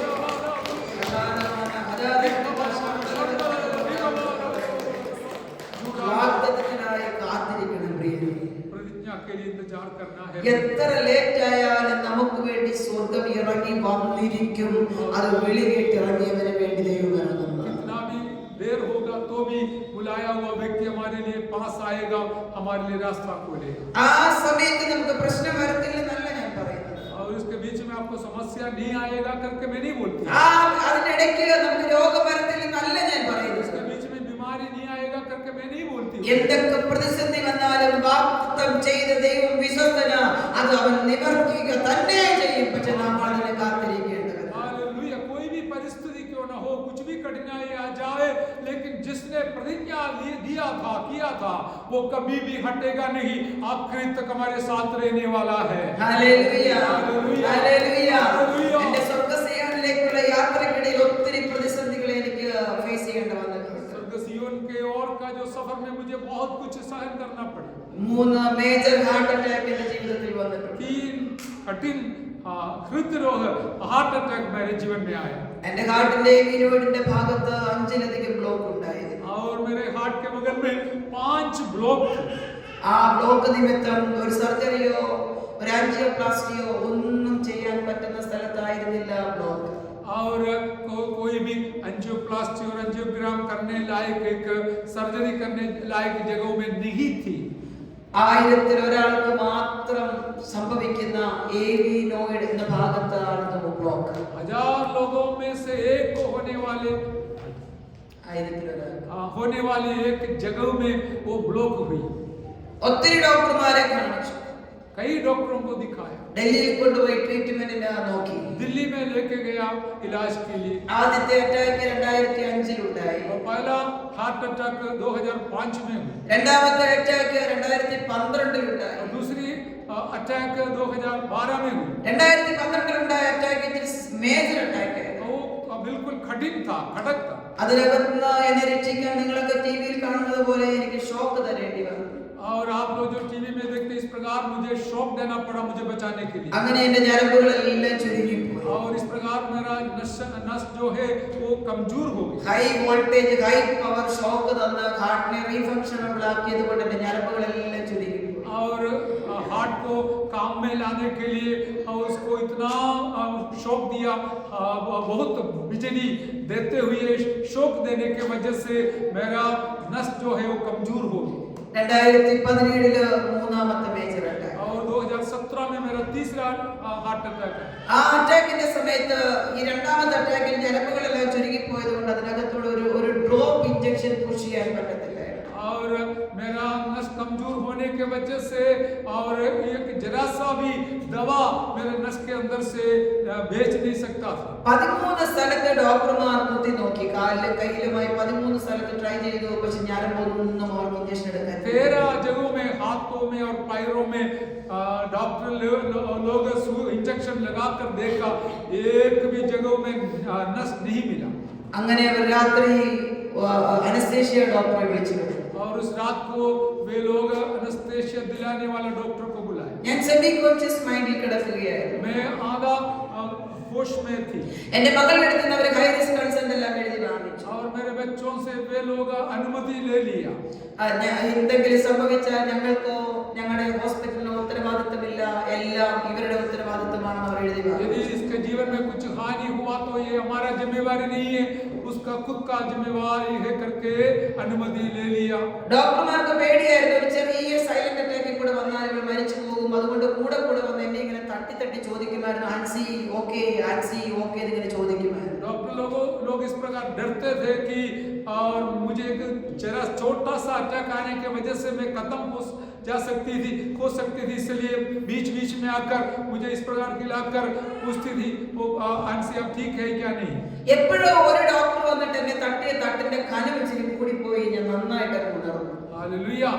बीच में एक डॉक्टर का जो हिलाना, जो मारना थोड़ा कड़क था, इसलिए मैं अचानक मेरा आंख खुल गया, मैं होश में आ गया. ഞാൻ ഉണർന്നിട്ട് എന്റെ പ്രാണപ്രിയനോട് ഞാൻ 2-3 സെന്റൻസ് പ്രാർത്ഥിച്ചു. और इसके बाद मेरा प्राण प्रिय प्रभु से प्रार्थना किया 2-3 सेंटेंस में. അദ്ദേഹത്തെ കർത്താവിനോട് ഞാൻ പറഞ്ഞു, അപ്പാ ഒരാളുടെ മുമ്പിലെങ്കിലും എന്നെ നീ നിർത്താൻ ബാക്കിയുണ്ടെങ്കിൽ എനിക്ക് വിത്തൗട്ട് എനി മെഡിക്കേഷൻ പൂർണ്ണ സൗഖ്യം തരണം. और आपको मुझे आगे ले चलने की इच्छा है तो कोई भी दवा बिना मुझे पूरा चंगाई के साथ आगे चलाना है. അല്ല എങ്കിൽ എന്നെ ശുദ്ധീകരിച്ച് അങ്ങ് ദൈവസന്നിധിയിൽ എടുത്തുകൊള്ളണമേ എന്ന് പറഞ്ഞ് പ്രാർത്ഥിച്ചു. यदि आप मुझे वापस बुलाना चाहता है तो मुझे शुद्ध कर पवित्र बनाकर मुझे वापस ले लेना. ഈ പ്രാർത്ഥന കഴിഞ്ഞ ഉടനെ അതുവരെ വരാത്ത സിവിയർ ഒരു ചെസ്റ്റ് പെയിൻ എനിക്ക് വരുവാനിടയായി. और इस प्रार्थना के पश्चात मुझे इतना खतरनाक छाती का पेन आ गई.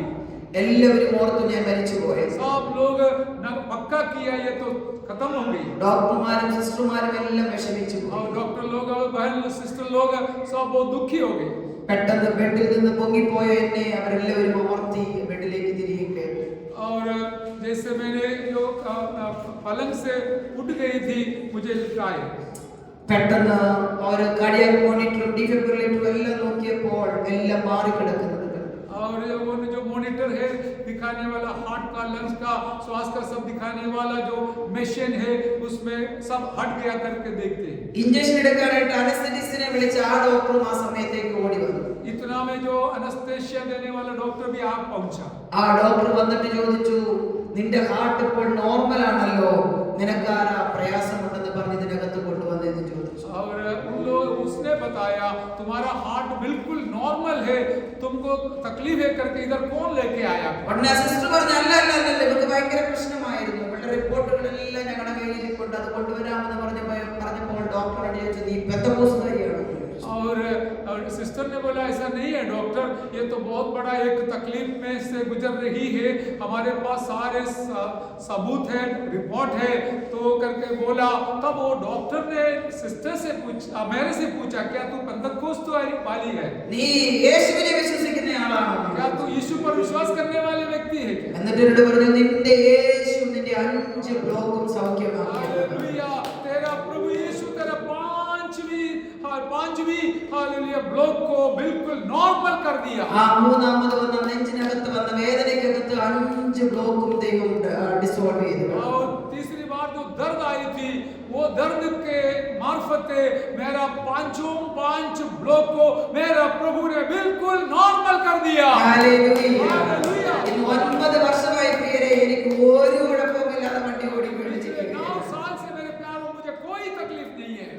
യേശു വാഗ്ദത്തത്തിനായി നാം കാത്തിരിക്കുന്നുവെങ്കിൽ നമുക്ക് വേണ്ടതെല്ലാം നൽകി തരാൻ हम വിശ്വസിക്കുന്നു. प्रतिज्ञा के लिए इंतजार में है तो हमारे लिए जो कुछ करना है सब हमारा प्रभु करने वाला है। വിളി എന്താണെന്ന് മനസ്സിലാക്കി കഴിഞ്ഞാൽ, बुलाहट क्या है करके जानने के വിളി बाद, എന്താണെന്ന് തിരിച്ചറിഞ്ഞു കഴിഞ്ഞാൽ बुलाहट को समझने के बाद വാഗ്ദത്തത്തിനായി കാത്തിരിക്കണം. और उस प्रतिज्ञा के लिए इंतजार करना। വാഗ്ദത്തത്തിനായി കാത്തിരിക്കുന്ന യാത്രാമധ്യേ നിനക്ക് വേണ്ടതെല്ലാം തരാൻ ദൈവം വിശ്വസിക്കുന്നു. प्रतिज्ञा का इंतजार के साथ बैठते समय इस सफर में आपको जो भी जरूरत है वो सब मेरा प्रभु पूरा करने लायक है। കർത്താവിന്റെ ഒന്നാമത്തെ വാഗ്ദത്തം നമ്മുടെ ജീവിതത്തിൽ പരിശുദ്ധാത്മാവിനെ നൽകുക എന്നുള്ളതാണ്. का पहला वायदा या प्रतिज्ञा यही है कि हमें पवित्र आत्मा दिलाना। അപ്പോസ്തല പ്രവൃത്തിയിൽ പറയുന്നു, നിങ്ങൾ യെരൂശലേമിൽ നിന്ന് വാങ്ങിപ്പോകാതെ പിതാവിനോട് തന്ന വാഗ്ദത്തത്തിനായി കാത്തിരിക്കുന്നു. हमें वचन में प्रेरितों के कृति में लिखा है, तुम लोग यरूशलेम मत छोड़ना और वहां बैठकर इंतजार कर परमेश्वर से मिला हुआ उस प्रतिज्ञा को जब तक पाए तब तक बैठे रहे। പരിശുദ്ധാത്മാവിന്റെ അഭിഷേകം പ്രാപിച്ചവരോട് ഞാൻ പറയാം, അടുത്ത നമ്മുടെ വാഗ്ദത്തം സ്വർഗ്ഗരാജ്യ പ്രവേശനമാണ്. जितने लोग पवित्र आत्मा पाए हैं, आपका प्रतिज्ञा यही है, स्वर्ग में प्रवेश होना। ഇനിയിത്തെ നമ്മുടെ വാഗ്ദത്തം സ്വർഗ്ഗരാജ്യത്തിൽ കടക്കുക എന്നതാണ്. हमारा प्रतिज्ञा यही है, हमें स्वर्ग राज्य में प्रवेश होना है। പ്രിയരേ, ആ വാഗ്ദത്തം നമ്മുടെ ജീവിതത്തിൽ പ്രാപിക്കുന്നതുവരെ ओ मेरे प्यारो, उस प्रतिज्ञा जो स्वर्ग में प्रवेश होने तक, ആ വാഗ്ദത്തം നമ്മുടെ ജീവിതത്തിൽ പ്രാപിക്കുന്നതുവരെ जब तक वो प्रतिज्ञा प्राप्त करे, നമ്മുടെ ജീവിതത്തിന് ആവശ്യമായതെല്ലാം നൽകി തരാൻ ദൈവം വിശ്വസിക്കുന്നു. हमारे जीवन में जो जरूरत है वो सब मैं हमारा प्रभु देने के लिए तैयार है। അതുകൊണ്ട് സഹോദരന്മാരെ, इसलिए मेरे भाइयों, നമ്മുടെ വിളിയെ ഉറപ്പാക്കിക്കൊണ്ട്, हमारा बुलाहट को जान लेकर, നമ്മുടെ വിളിയെ മനസ്സിലാക്കിക്കൊണ്ട്, समझकर എല്ലാത്തിനെയും പുറകിലെറിഞ്ഞു കളഞ്ഞ ക്രൂശിനെ നോക്കി, और बाकी सबको छोड़कर सूली की ओर हाथ लगा, എല്ലാത്തിനെയും പുറകിലെ എറിഞ്ഞു കളഞ്ഞുകൊണ്ട് നിത്യരാജ്യത്തെ നോക്കിക്കൊണ്ട് कुछ पीछे फेंक कर हमारा अनंत जीवन के लिए, राज्य के लिए മുന്നോട്ട് ധീരതയോടെ ഓടാൻ ദൈവം നമ്മെ സഹായിക്കും. आगे हिम्मत के साथ दौड़ने के लिए परमेश्वर हमको सहायता करे। അതിനായി ദൈവമായ കർത്താവ് നിങ്ങളെ എല്ലാവരെയും സഹായിക്കട്ടെ എന്ന് പറഞ്ഞുകൊണ്ട് इसके ഞാൻ लिए हम വാക്കുകളെ सबको सब ഉപസംഹരിക്കുന്നു. परमेश्वर सहायता करे करके बोलकर मेरा बोली समाप्त करती हूँ।